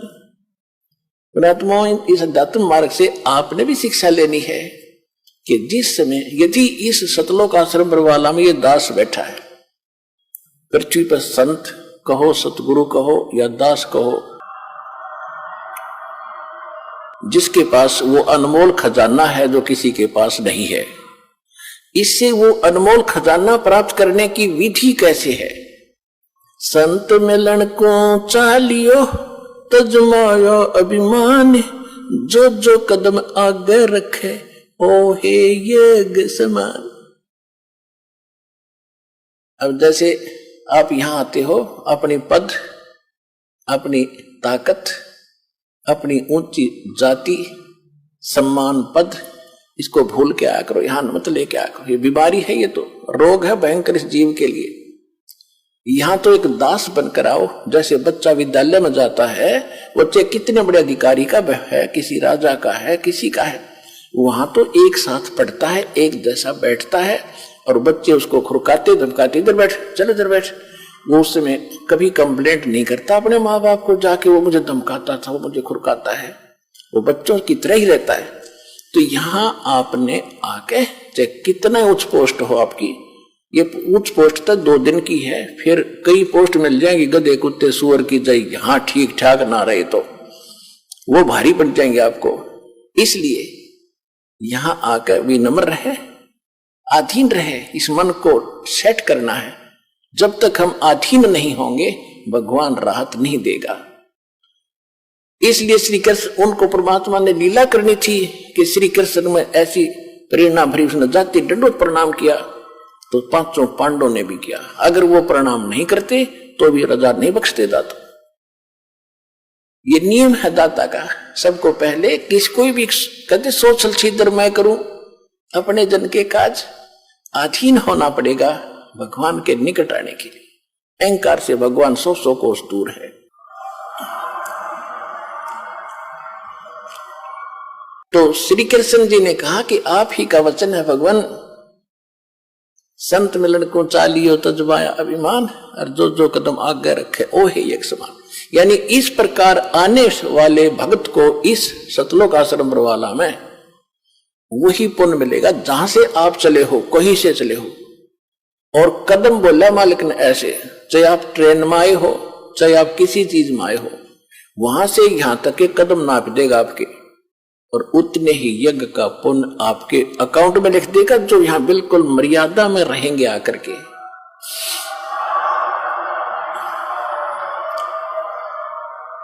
और उस एक यज्ञ को करने के लिए उन पांडवों ने शास्त्र विदिता का मनमाने ढंग से अरबों रुपये खर्च किए तो भी सफल नहीं हुई वो यज्ञ। और वो पुण्य आपको यहां आने वाले को मर्यादा में विनम्र भाव से, निष्कपट भाव से और सीधा साधु भगत से यहाँ भाव से रहकर दर्शन करने से, सत्संग सुनकर जाने से लाभ हो जाता है। तो श्री कृष्ण जी ने कहा कि हे दाता, हम इंद्रप्रस्थ से चले हैं दिल्ली से, और यहां तक आने में हमारे जितने भी, आज आप देख सकते हो, आप तो अंतर्यामी हैं। कृष्ण जी तो उनको सही संबोधन कर रहा था, लेकिन उनका ना जच्चे थी, यो सुदर्शन को ऐसा क्यों बोल रहा है, किसको? वो पांडव खड़े थे। आप तो अंतर्यामी हैं, आज आप खूब देख सकते हो आज इनकी क्या हालत है। ये मेंटल हुआ खड़ा है धर्म युधिष्ठिर, तो और इनका इतना पैसा खर्च हो चुका है। ये आपके सामने भीम, अर्जुन, नकुल, सहदेव सारे खड़े हैं, आप देख सकते हो आज इनकी क्या हालत है। भीम बड़ा पश्चाताप कर रहा था, ऐसे ऐसे कर रहा था, ऐसे ऐसे कर रहा था, और इतने अधीन होकर आपसे आज आपके द्वार आए हैं। और आप ही की वाणी है कि जो ऐसे आता है उसको एक कदम का भी एक यज्ञ का फल मिलता है। इसको उनको यहां से यहां तक जितना भी हमारे पुण्य हुए हैं आपके वचनानुसार, ये मालिक 100 रख लो, बाकी हम दासों की झोली में डाल दो, हमारा भी कल्याण हो जाए। साधु भूखा भाव का, धन का भूखा ना, अर्जय को धन का भूखा, प्रभु साधु भी को ना। वो तो यही देखना, यही बनाना चाहते थे कि मैं अपनी रजा बकस सकूं, इस योग्य हो जाएंगे। और किसके उनके यज्ञों के भूखे थे, वो तो परिपूर्ण परमात्मा समर्थ कबीर भगवान। सब पदवी के मूल हैं और सकल सिद्धि है तीर, दास गरीब सतपुरुष बजो वो अवगत पुरुष कबीर। के सब पदवी के मूल हैं, सब पदवी यानी जैसे प्रधानमंत्री, राष्ट्रपति अपने देश के, उसके पास सभी पावर हैं, सब पद जितने हैं, कोई मंत्री का है, मुख्यमंत्री का है, कोई आईएएस, आईपीएस, डॉक्टर, जो भी तहसीलदार है, वो सब पदवी के मूल हैं, उसके नौकर हैं सभी। वो किसी भी पावर अपनी पद का, सब पद उसके पास हैं, उसने आगे बांट रखे हैं। तो वो फिर तहसीलदार बनना चाहोगे क्या, पर राष्ट्रपति नहीं। इसी प्रकार कहते परमात्मा तो कबीर जी तो सब पदवी के मूल हैं और सकल सिद्धि है तीर, उसके पास सब सिद्धियां हैं। असंख्य सिद्धि, यहाँ तो अष्ट सिद्धि में से कोई एक आदि सिद्धि प्राप्त करके ये चौधरी पाके फिरे थे, महापुरुष पाक गए थे, विद्वान और भगवान की दर्जा ले गए थे। अगस्त ऋषि जैसे ने 7 समुद्र पी लिए एक घूंट में, इसी से सबके यहाँ बोल बाला हो गया। कहते उसके पास सकल सिद्धि है तीर, उसके सब उसके पास वो सिद्धियां हैं जो इनके पास कभी नहीं हो सकती। और दास गरीब सतपुरुष भजो, गरीबदास जी कहते हो सतपुरुष की भक्ति करो, अविगत सत्य कबीर। अब इस बात से प्रसन्न होकर परमेश्वर ने कहा ठीक है मैं चलता हूं। खूब अधीन देख लिए। जब भीम गया था ना पहली बार, उसने बकवास करी थी, उससे पहले वो स्नान करके आया था एक तालाब में, बहुत बड़ा तालाब था। और उस समय भीम की भी हाइट लगभग 30-40 फुट की थी द्वापर युग में। और जब उसने उस तालाब में स्नान करने के लिए सुबह सुबह गया तो उसके पैर नहीं टके थे, गोते मार नाव था। तो तब परमात्मा ने उस भीम से कहा कि पहलवान इधर आए एक बार। कहा जी, जो तन्यो खड़ा था पहलवान भीमसेन, कि तू के डींग मार। उस दिन क्या कहा था भीम ने, क्योंकि सारी बातें बताएंगे। जब उन्होंने ये कहा ना सुदर्शन जी ने कि भीम तुमने नाश कर रखा, 18 करोड़ आदमी मार दिए, और आज तुम राज प्राप्त करके उन बहन बेटी विधवा होगी, अनाथ बच्चे होंगे, उसको नरक को खा रहे हो। तो भीम ने कहा था कि ज्यादा मत बोला बाबा जी, अपने दम से युद्ध जीता है, एक का मारू था 20 मरे थे, इतनी ताकत है मेरे में। तो उस समय परमात्मा तो अंतर्यामी, उन्होंने तो सबकी वार्ता का पता ही होता है क्या क्या बात हुई थी। तो परमात्मा ने कहा कि सुदर्शन जी रूप में कि भीम जिस दिन आप पहले आए थे, जब ये कह रहा था एक का मारू था 20 मरे थे, मेरे में ताकत है, तेरे जैसे ताकतवर तो नरे जा लिए तो पासिंग भी को ना भाई। जिस दिन आप यहां आए थे और उस तालाब में स्नान करके आए थे कहीं, कहा जी उस तालाब, वो तालाब बताऊं कौन था, वो कुंभकर्ण का यू खोपड़ी थी ऊपर की, या कटोरी सी जो वहां पड़ी थी और पानी से भरी हुई थी काफी वर्षों से, वो स्वच्छ जल है उसमें। वो तो कुंभकर्ण का यूं इतना हिस्सा था, खोपड़ी यू कटोरा सा, बाकी कितना होगा ना सोच ले पहलवान, तेरी क्या औकात है उसके सामने। उसके जोड़ में तो तू त्रेपा भी ना टेके थे, उसकी खोपड़ी में वो कितना ताकतवर कितना बलशाली होगा। ये तो सारी सच्ची मान्यता का जी होगा होगा जी अवश्य होगा। जब नहीं जब बताऊं तो ना सुना वो। तो पुण्यात्मा आप देख लो विचार करके, इन बातों में हमने नहीं आना है। संसार की कोई वो फलानी ताकत है वो है, ये बकवाद है सारी। ताकत तो एक ही है मालिक की, उसके बाद सब झूठी है। सतलोक चले गए तो हमारा कल्याण है, नहीं तो यहाँ पर माटी नुए बनी रहेगी असंख्य जन्मों तक। तो परमात्मा बोले ठीक है पहलवान, अब चलते हैं तेरे वहां भंडारे में। ऐसे कर, ये मेरी खुट्टी ऊपर एक लकड़ी पे परमात्मा की माला थी, उसकी सुदर्शन जी की या मनकों की माला, जिससे भजन करते मंत्र करते हैं, लकड़ी की मनियों के। कहने लगा ये माला उतार, मैं लेके चलूंगा। भीम गया फटाफट, क्योंकि आज्ञाकारी हो गया था जब, तो ऐसे महापुरुष से हमारा काम बनेगा। माला उतारने लगा तो भीम ने सारी ताकत ला ली और न पसीना आ गया और शर्मा के नौका नु छोड़ के आ गया। तो परमेश्वर कहने लगे कि पहलवान अरे दे जल्दी चल लेंगे। बोलना नहीं, एक लोग खड़ा हो गया आके, महाराज मेरे से नहीं उतरती। परमेश्वर ने ऐसे किया था हाथ, वह अपने आप उतर के उनके हाथ में आएगी।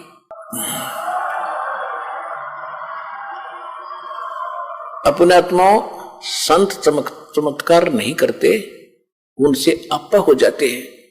और ये अगर मालिक थोड़ा सा ना करते, अगर ऐसा नहीं करते तो भीम इनका थोड़ा बहुत भ्रम बना रहता। तो वो तो एक ट्रेलर दिखाया था परमात्मा ने, ताकि इनका दिल डटा रहे, वहां तक इनका सब्र बना रहे। और फिर मालिक की वेशभूषा कैसी थी, जंगल में रहने वाले फटी पुराने कपड़े, धोती लपेट रखी हुई, ऊपर रखे थे, कपड़े उपड़े होते नहीं थे, और पैरों में बुआई फटी हुई, यानी मतलब जैसे काफी दिन स्नान हुए, गांव में से रहते हैं। इस वेशभूषा बैठे जाता, बाल बुढ़े हुए, छोटे छोटे दाढ़ी बढ़ रही, तो लेकर चल पड़े रथ में बैठा के। और वहां बैठे 33 करोड़ देवता, 88,000 ऋषि, 12 करोड़ ब्राह्मण, 9 नाथ 84 शब्द। और सभी जब उन्होंने देखा कि ये संत लाए हैं ये, और इससे कहते हैं कि ये शंख बजेगी, तो वो सभी जो उपस्थित थे, वो सभी देवता वगैरह, वो क्या कह रहे थे आपस में कि इनके पाप ही ज्यादा है भाई, ये तो इनको भोगने ही पड़ेंगे, ऐसे थोड़ा ठीक होते हैं। यानी अपना ऊपर दोष कोई नहीं लेता कि हमारा ब्यों तो नहीं इसको ठीक करने का, हमारे अंदर अभिमान है ये। तो जब उसको लेकर आए तो सभी ने अपने परने मुंह पर लाकर हंस रहे हैं कि ये बजाएगा इनका शंख, ये भी भ्रम मिट जाएगा इनका। अब श्री कृष्ण जी ने द्रौपदी जी से कहा कि द्रौपदी बहन, ये महापुरुष है जिससे तुम्हारा युग काम बनेगा। नहीं तो सबके, वो तो बहुत दुखी हो रहा था सारा परिवार, काम नो पैसे सारे खर्च लग हो गए और संकट निवारण हुआ नहीं। यो 3 ताप का कष्ट भी ना मिटा। प्रेत बाधा थी धर्मदास उसको, धर्मराज युधिष्ठिर को, और वो भी इतना हट्टी। तो द्रौपदी से कहा कि बहन ऐसे कर, श्री कृष्ण जी ने कहा कि बहन बढ़िया भोजन बना, ये महात्मा रोटी खाओगा, भोजन खाएगा तो शंख आपका काम पूरा होगा।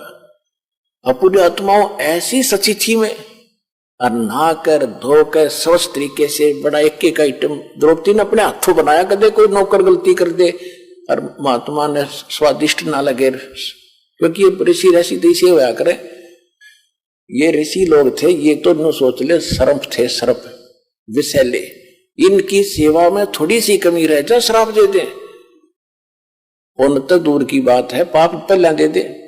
लेकिन साधु संत कभी श्राप नहीं देते, साधु संत श्राप नहीं देते, ये तो नकली लोग दिया करते। तो द्रौपदी ने भोजन बना के मैं बनाऊंगी, कहीं कोई त्रुटि ना रह जा किसी नमक मसाले में बनाने में। बना के भोजन नारी नारी आइटम, जलेबी न्यारी, कचौड़ी न्यारी, पकौड़ी अलग से, लाडू, दही बड़े, हलवा, पूरी, कचौरी सब बना के बड़े से थाल में कटोरियों में डाल के और महात्मा जी के सामने खुद परोसा। अब परमात्मा ने क्या किया, कटोरी तैयारी रख दी अलग अलग, उनमें से थोड़ा थोड़ा भोजन डाल लिया, सब आइटम ले लिए थोड़े थोड़े, भी मेहनत करी है बेटी ने, और थोड़ा थोड़ा इतना सा सारा डालकर थाली में इकट्ठा करने लग गया। अब द्रौपदी ने सोचा था कि महात्मा घास फूस का खाने वाला, जंगल में रहने वाला, ऐसा भोजन बना दिया है, उंगली खाओगा उंगली चाटेगा और 100 जगह मेरी महिमा बांटेगा कि भोजन बनाया द्रौपदी ने। भाई ऐसा भोजन सुना ही नहीं, देखा भी नहीं इतना स्वादिष्ट। अब उसने बनाया तो इस दृष्टिकोण से था, सभी बहनों की यही एक टेंडेंसी होती है कि अतिथि आ जावे तो कोई मेरे बनाए हुए भोजन में त्रुटि ना रहे, कहीं ये बाहर जाके मेरी बुराई करे कि ऐसी बहन थी उसने कुछ भोजन भी ना बनाना आया। तो अपने सामर्थ्य से अच्छा भोजन बनाती है, यही द्रौपदी ने किया।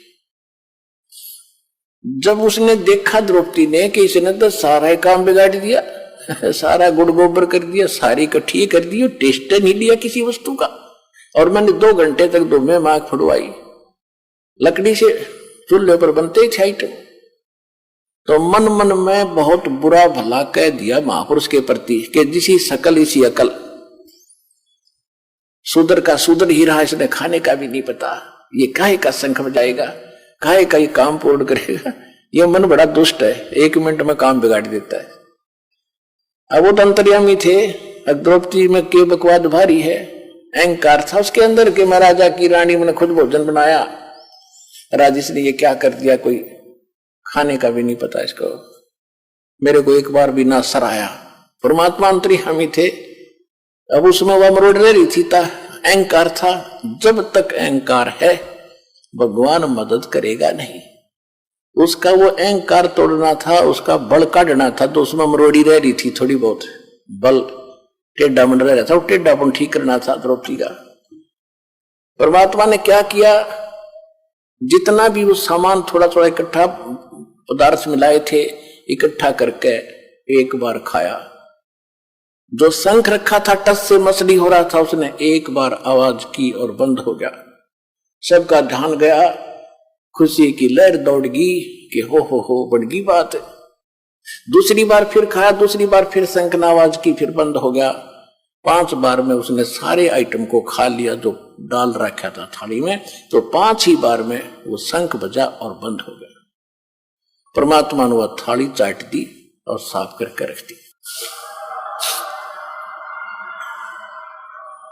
अब युधिष्ठिर ने कहा कि भगवान ओहो निहाल हो गए, ये परमात्मा कहाँ छुपा था ये रुस्तम, ओहो ये तो परम संत है, आपने बड़ी दया करी, ये आप ही का आशीर्वाद है इसके ऊपर। कृष्ण जी बोला मेरा आशीर्वाद ना है, ये तो आशीर्वाद किसी और का है, तुमने उसका पता नहीं, ये आशीर्वाद तो कोई और है, ये खुद आशीर्वाद दिखा है मैंने, तो आशीर्वाद नहीं है इसके पास। तो फिर कृष्ण जी ने कहा कि भाई बात सुनो, ये अभी बात बनी नहीं। क्यों नहीं बनी भगवान, क्या बात हो गया? कि इस शंख ने तो बहुत देर तक बजना चाहिए था और इतनी जोर की आवाज करनी चाहिए थी, स्वर्ग लोक में इसकी आवाज जानी चाहिए थी, अभी बात बनी नहीं भाई। अब कलेजा पकड़ दिया युधिष्ठिर ने कि भगवान अब किसको लाओगे बुला करके? श्री कृष्ण जी ने कहा कि भाई कोई बुलाना शेष नहीं है, ये मास पुरुष जो बैठे है ना, ये परमात्मा है, खुद ने सोच लो, परम शक्ति है, और इसके एक बाल के बराबर भी ये 3 लोग नहीं है। द्रौपदी युधिष्ठिर अपने घर में किसी ने कोई गलती कर रखी है भाई, पुण्यात्माओं देखो, सतलोक आश्रम बरवाला जिला हिसार हरियाणा में सभी भक्त आते हैं और सबको एक ही जैसा आशीर्वाद, एक ही जैसा मंत्र सबको दिया जाता है। एक तो आता अगली बार कूदता हुआ, जी मैं ये ठीक हो गया, मुझे ये लाभ हो गया। दूसरा कहता मैं 5 बार आ लिया, मुझे कोई लाभ नहीं हो रहा। पुण्यात्माओं जब पावर हाउस एक और उसी से कनेक्शन सबको दे रखा, एक की बिजली जल रही है, पंखा चल रहा है, दूसरे का नहीं जग रहा है, तो तेरा पंखा खराब है, उसने ठीक करा भाई, जगेगा। सतगुरु के दरबार में कमी काहे की ना, हंसा चूक नहीं पावता तेरी चूक चाकरी मां। अपनी त्रुटि ठीक करे,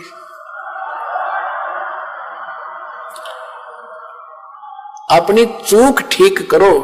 पावर तो ज्यों की त्यों है, आपको भी लाभ देगी। आपकी ये अग्रम मगरम खत्म ना होती।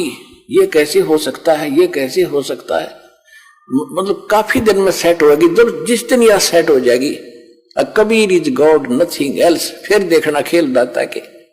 यही तो बात बिगड़ी पड़ी है। काल ने सबसे पहले ये नाश किया कि भगवान का नाम और निशान मिटा दूं और किसी को भगवान माने धक्के खाओ। अरदास के लिए सबसे बड़ी समस्या है कि मैं भगवान को भगवान सिद्ध करूं, हजारों प्रमाण दूं, जब जाके दिमाग में सेट होती है सचमुच कबीर इज गॉड। और जब तक ये विश्वास नहीं होगा वो लाभ मिले नहीं।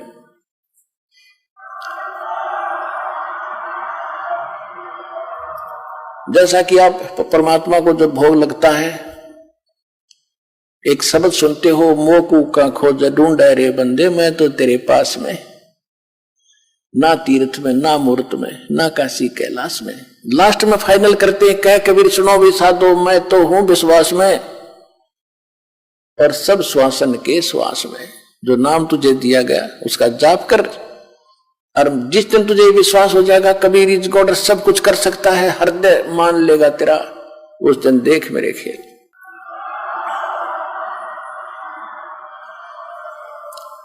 तो द्रौपदी के मन का दोष निकालना था। श्री कृष्ण जी ने कहा कि ये भगवान है खुद, और कोई अपने घर में त्रुटि है जिस कारण से लाइट नहीं आई, पावर आई नहीं, झपके मारेगी 2 बार 5 बार झपके लगागी, बंद होगी। तब कृष्ण जी को पता था कि द्रौपदी घनी चौधर की भूखी है, कार है इसमें थोड़ा सा। द्रौपदी के बुला के बहन सच्ची बताना, ये जब ये महात्मा रोटी खा रहा था आपने इसके प्रति क्या विचार किए? कृष्ण जी भी देख रहे थे, द्रौपदी ने भी देखा थी, वो कभी नो कर थी कभी नो कर थी, बैठी बैठी समझ गए थे कि अब काम बिगाड़ा तगी। तब उसने पूछा कि सच्ची बात बता, तूने क्या मन में सोचा इस महापुरुष के बारे में? इस महापुरुष बिना तुम्हारा काम नहीं होगा। तो इसने एक सुपथ सुधरी है क्या? इसको तो वाल्मीकि समझती है, इसके एक बाल के बराबर भी 3 लोक नहीं, इतनी ताकत है इस महापुरुष के अंदर। द्रौपदी ने कहा सच्ची बता, द्रौपदी से कहा श्री कृष्ण जी ने कि सच्ची बताना, कि हाँ जी सच्ची बताओ। मैंने किसी नौकर का सहयोग नहीं लिया नौकरानी का भोजन बनाने के लिए, अपने हाथों भोजन बनाया। ने सोचा था ऐसा भोजन खिला दूंगी महात्मा गुण गाओगा मेरे जाके और उंगली चाटता रह जाएगा। जब इन्होंने सारा इकट्ठा कर दिया, खिचड़ी बना दी, मैंने बड़ा दुख हुआ और ये शब्द बोल दिए कि रहा शूद्र का शूद्र, इसने खान का पता ना पीन का पता है, और ये काहे का शंख बजाएगा, काहे की कार्य सिद्ध करेगा। श्री कृष्ण जी बोले आपने तो एक पाप और इकट्ठा कर लिया, संत के बारे में गलत सोच कर। संत तो किसी तरह रहे कैसे ही करे, तुमने बकवादों की जरूरत नहीं। अगर आप ही इतने अच्छे होते तो फिर इसको बुलाकर मैं क्यों डाया, मूर्ख हूं क्या मैं, ये सोच लेती थोड़ी बहुत। ये क्या है कौन है ये तो मैं भी ढंग से नहीं जानता, पर काम बनेगा इस तरह। तब द्रौपदी से कहा कि तू इसके चरण धो, या धूल समेत इसके पैर पी, चरणामृत पी, ताकि तेरी अकल ठिकाने आवे, तेरा पाप कटे, अहंकार मिटे। द्रौपदी जब बात बनेगी। द्रौपदी ने उसी समय प्रात में पानी डाला, 1 लोटा लाई, परमात्मा के चरण धोए, कबीर जी के, सुदर्शन जी के। सुदर्शन रूप में मालिक बैठे थे, वो चेला तो सैर सपट्टे को चला गया था। अब धो के वो पैर जब द्रौपदी ने डाल कर गिलास में दो पुनः पिया और कहा कृष्ण जी ने कि आधा मुझे भी दे बहन, इसे महापुरुष का चरणामृत कब कब नसीब हो। आधा श्री कृष्ण जी ने पिया, आधा द्रौपदी ने पिया। उसी समय शंख बजा, उसी समय शंख बजा और स्वर्ग तक उसकी आवाज गई।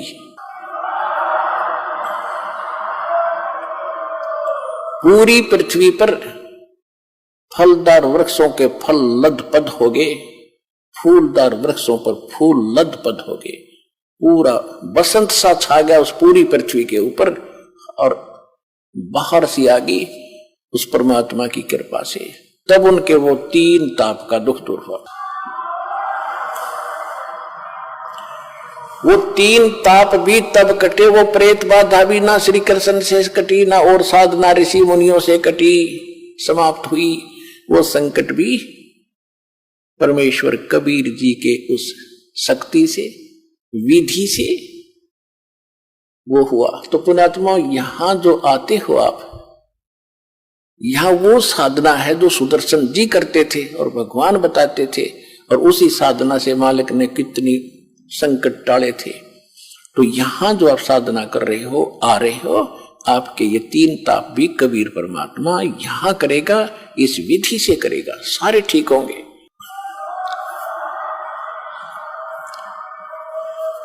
उस समय परमात्मा ने 1 घंटा सत्संग किया खड़ा होकर के, और सुनाया कि कोट जन्म तेरे भरमत हो गए, कुछ ना हाथ लगा रे, कुकर सुकर खरबा बोरे कौवा हंस बुगारे, मन तू चल रे सुख के सागर, जहां शब्द सिंधु रत्नागर।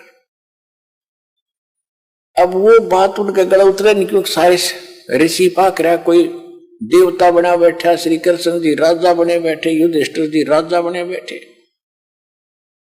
वह गले उतरी नहीं उनका किसी का, जो भगवान बताना चाहते थे कि चलो उस लोक में 4 मुक्ति जा चंपी करती, सतगुरु मिले तो इच्छा मिटे, पद मिल पदे समाना, और चल हंसा उस लोक पठाऊं जो आधर्म अमर स्थाना। 4 मुक्ति जा चंपी करती, माया होरी दासी, दास गरीब अभय पद पर से मिले राम अविनाशी। आप वहां चलो जी, किसी चीज का भाव नहीं, लेकिन नहीं मानने कोई भी। परमात्मा उठकर आ गए। अपनात्माओं, तुम कौन राम का जपते जापम, तात कट न ये तीनों तापम। आज दास के पास वो भक्ति है जो भगवान ने सुदर्शन जी को दे रखी थी। उसको केवल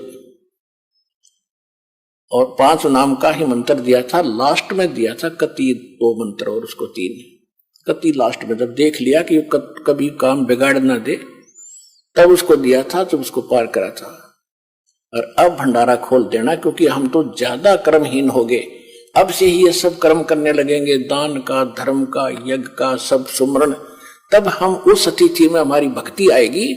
जिसको जितना धन हम वहां से लेकर आए थे भक्ति का, उतना ही त्याग करना पड़ेगा हमने वापस वहां जाने के लिए। और उसके लिए ये मंत्र इतने गजब के आपको दे रखे हैं। सतनाम पालड़े रंग होरी हो, 14 लोक चढ़ाव राम रंग होरी हो, 3 लोक पासेंग धरो रंग होरी हो, तो ना तुल तुलाया राम रंग होरी हो। जो सतनाम का 2 अक्षर का मंत्र, जिस पर ये किसी को पता भी नहीं सतनाम क्या है, वो 2 अक्षर का मंत्र, ऐसा अनमोल रतन, ऐसा अनमोल लाल आपको मिल गया है। एक बार का सुमन जब करोगे, मर्यादा में रह के, आधीन भाव से, एक साधु भाव में रहोगे, और अपने विकारों को सेट करके, यानी सुमन करना है सच्चे दिल से। कैसे करना है कि जैसे सुरत और नृत और मन पवन, ये चारों के चारों एक बार लगे सिमरन पे। जैसे श्वास में बाहर छोड़ते हो आप, एक मंत्र छोड़ते हो।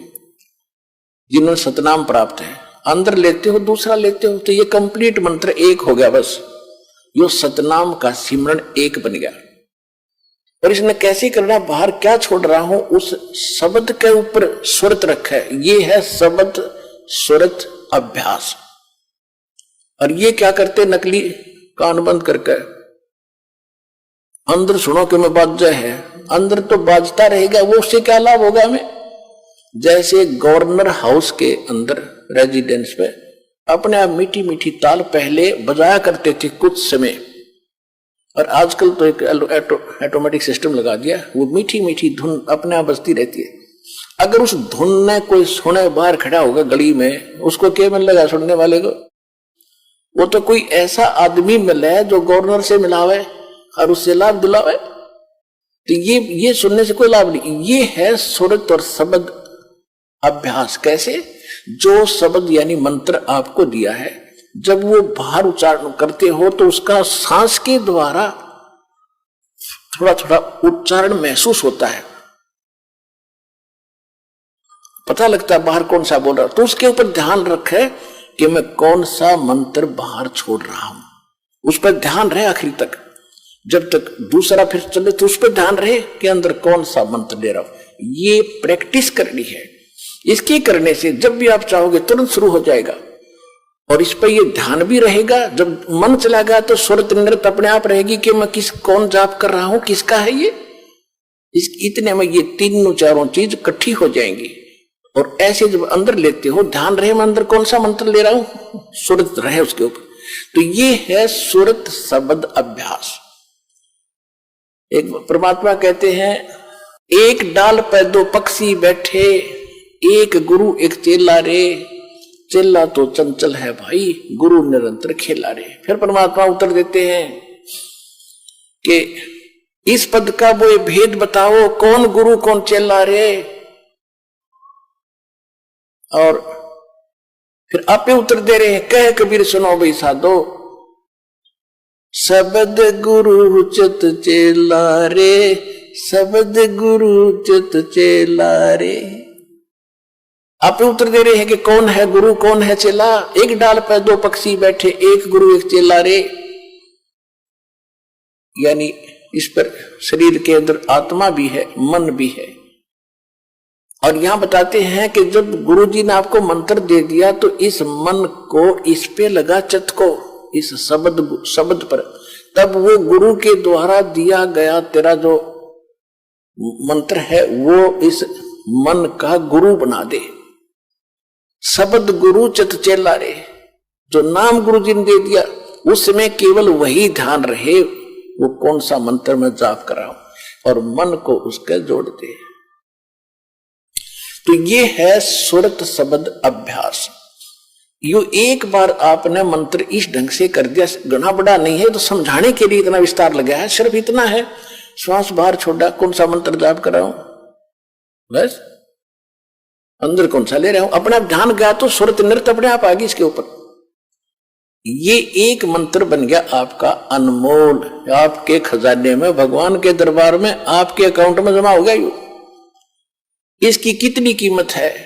और आप तो दिन में पता नहीं 1000 करो, 2000 करो, 500 करो लगे ही रहते हो। और कितनी कीमत हो जाएगी, आपके पास कितना धन होगा उस मालिक के दरबार में जाने का। कहते सत्य नाम, वैसे वाणी में गरीबदास जी ने स्पष्ट नाम लिखा है। मैं तो वैसे इसलिए कोड वर्ड में बताया करता था कि कई बार आप अनजान व्यक्ति आ जाते हैं, वो सुन लेने से भी कोई लाभ नहीं होगा। विधि से बात बनेगी, अरदास से लेने के बाद ही इसका बात बनेगी। गरीबदास जी ने लिखा है, ओम सोहम पालड़ रंग होरी हो। मैं उसको सतनाम कह देता हूं कोड वर्ड और बनाने के लिए। गरीबदास जी ने सीधा लिखा है, ओम सोहम पालड़ रंग होरी हो, 14 लोक चढ़ावे राम रंग होरी हो, 3 लोक पासंग धर रंग होरी हो, तो ना तुले तुलाया राम रंग होरी हो। पृथ्वी लोक, स्वर्ग लोक और पाताल लोक, इन तीनों की कीमत रख दे एक तरफ। इनकी तो गिनती भी नहीं है, 3 लोक, इनकी तो गिनती नहीं। ये कितनी कीमत है। जैसे एक छोटी सी स्टेट का कोई मंत्री बन जाता है, हो फूला नहीं समाता, पता नहीं क्या पा गया, मुख्यमंत्री बन गया, और 5 साल के बाद मुंह लटका के फिर बैठ जाएगा गोड्डा में सर धर के। राजा लोग भी हुए थे, पूरी पृथ्वी के शासक हो गए, अंत में गधे बने और यहीं छोड़कर चले गए। कहते परमा, और यह स्वर्ग के इंद्र का होता है, स्वर्ग का राजा, वो भी गधा बनता है अपना पूरा समय करके। परमात्मा कहते ये तो हमारे सौदे में नहीं, जिनको तुम बड़ी महिमा मानते हो, राजा बन गया, मंत्री बन गया, मुख्यमंत्री बन गया, तो बच्चे खेल रहे हैं खिलौनों से। जिस दिन आपको ये ज्ञान होगा उस सच्चे भगवान का और सच्चे स्थान का और उस सुख का।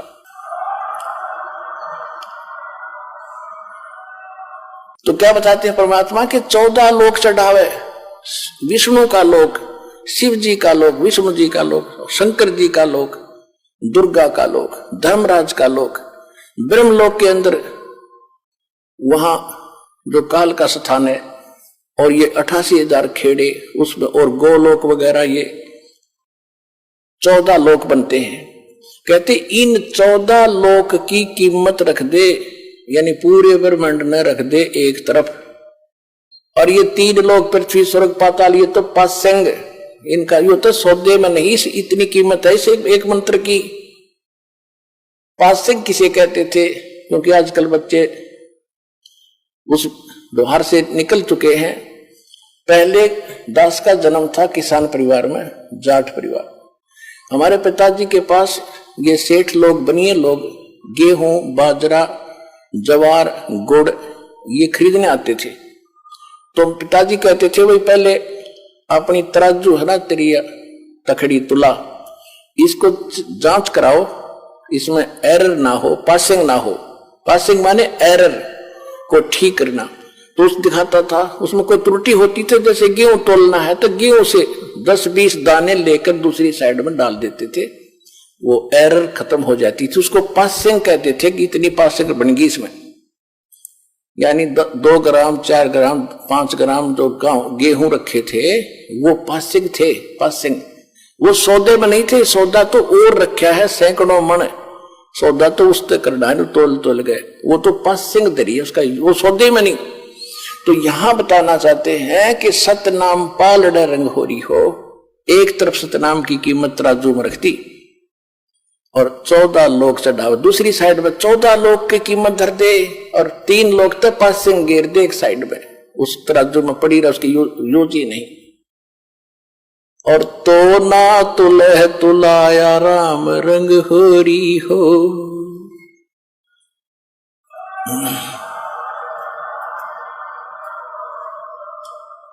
तो कहने का तात्पर्य ये है कि आपने एक सिमन इस दास से प्राप्त करके सतनाम का कर लिया, आप इतने धनी हो गए, आपका इतना धन, अध्यात्म धन आपका जमा हो गया। कबीरा सब जग निर्धना, धनवंता ना कोई, धनवंता सो जानियो, जिस पर राम नाम धन हो। ये है राम नाम। राम नाम जप कर ठर होई, ओ हम सो हम मंत्र दोई। ये है राम का नाम। राम नाम यानी भगवान का सच्चा मंत्र, उसको राम नाम कहते हैं। राम राम राम राम ये मंत्र नहीं है। हम सतनाम सतसाहिब सतसाहिब कहते हैं, सतसाहिब मंत्र नहीं है, ये तो याद दिलाता है सच्चे साहिब की, और ये है वो मंत्र। गीसा साहब भी कहते हैं, ओ हम सो हम जप ले भाई, राम नाम की यही कमाई। तो गरीबदास जी कहते हैं, ओम सो हम जप कर ठर होई, ठर माने उस स्थान पर चले जाओगे, स्थायी हो जाओगे जो कभी लौट कर नहीं आते। और ओम सोहम मंत्र राम ना, ओम सोहम मंत्र दोई, ओम सोहम मंत्र दोई, यही 2 मंत्र हैं। राम नाम जप कर ठर होई, ये है राम का नाम जो जाप करना है। ये विधि तत्वदर्शी संत के पास, और उसे लेकर ही जाप किया जाएगा उस विधि से, तब इसका पुण्य मिलता है। इतना कीमत तब मिलती है इसकी। तो कहने का भाव आपको ये दास बताना चाहता है कि आप जी को सतलोक जाना है, और उसके लिए सच्ची भक्ति, सच्चे मंत्र, सच्चे सतगुरु से लेकर ही अपने भक्ति करनी है, फिर मर्यादा में रहना है। अब कई भक्त ये ना सोच लें कि सार नाम भी मिल गया, सारा कुछ हो गया, हमारी बनगी बात नहीं। कबीर साहब कहते हैं, पक्की खेती देख कर गर भाइयों मत किसाने, अब हूँ झोले बहुत हैं भाई घर आले तब जाने। एक किसान खेत में पक्की खेती को देखकर फसल को अभिमान मत करना, अभी बात बनी नहीं, ना जाने कब ओले गिर जा, आग लग जा, कोई चुरा ले जा चोर, कहते तेरे घर आले तब संतोष न करना। तो इसी प्रकार नाम भी मिल गया, सतनाम भी मिल गया, सार नाम भी मिल गया, और फिर अभिमान हो गया, चोर लिया आपका, वह बिजली गिर गई, ओले पड़ गया आपका, यानी यहां से हट गया मन, फिर आपके पास कुछ नहीं बचेगा। यानी धन तो आपका रहेगा, लेकिन वो काम रह गया, सतलोक नहीं जा सकते, घर नहीं जा सकते। फिर आपके साथ क्या बुरी बनेगी, पूंजी आपकी और मालिक काल होगा। ये पूरे विश्व में यानी चारों युग में ये स्थान है, ये समय है जिस समय आप चार्ज होते हो शास्त्र अनुकूल भक्ति साधना से। चौथे युग का ये प्राइम टाइम है। पिछली पीढ़ी जो 5505 कलयुग बीत जाता तभी स्टार्ट होता है, और ये हजारों वर्षों तक चलेगा। इसमें जो विधिवत भक्ति करके मर्यादा में रहकर इस आखिरी सांस तक और सही भक्ति करके चले गए, वो चले गए, वो निकल गए। फिर जो रह गए बकवाद करके, किसी कारण से अभिमान से छोड़ गए, ना आए सब बकवास कर, तो उनके पास पूंजी तो वह नौकी नो रहेगी पर पार नहीं हुए। फिर आप काल के अधीन हो गए।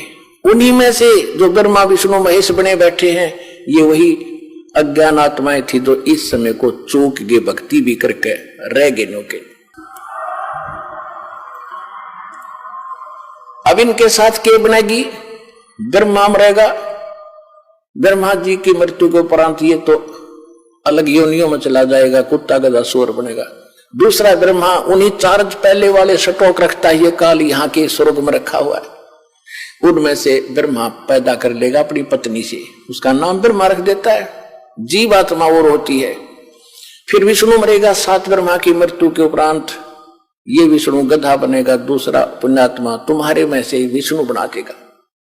फिर 7 विष्णु के बाद शंकर की मृत्यु होगी, उसके बाद नया शंकर इन्हीं पुण्यात्माओं के पुनों से वहां बनाएगा, और फिर इन पुनों का स्वर्ग में राजा बनाकर मन ब्रह्मा विष्णु महेश और देवता बनाकर सत्यानाश करावेगा, सारा पूंजी लुटवा देगा, तुम्हें कंगाल कर देगा और पटक देगा पृथ्वी पर।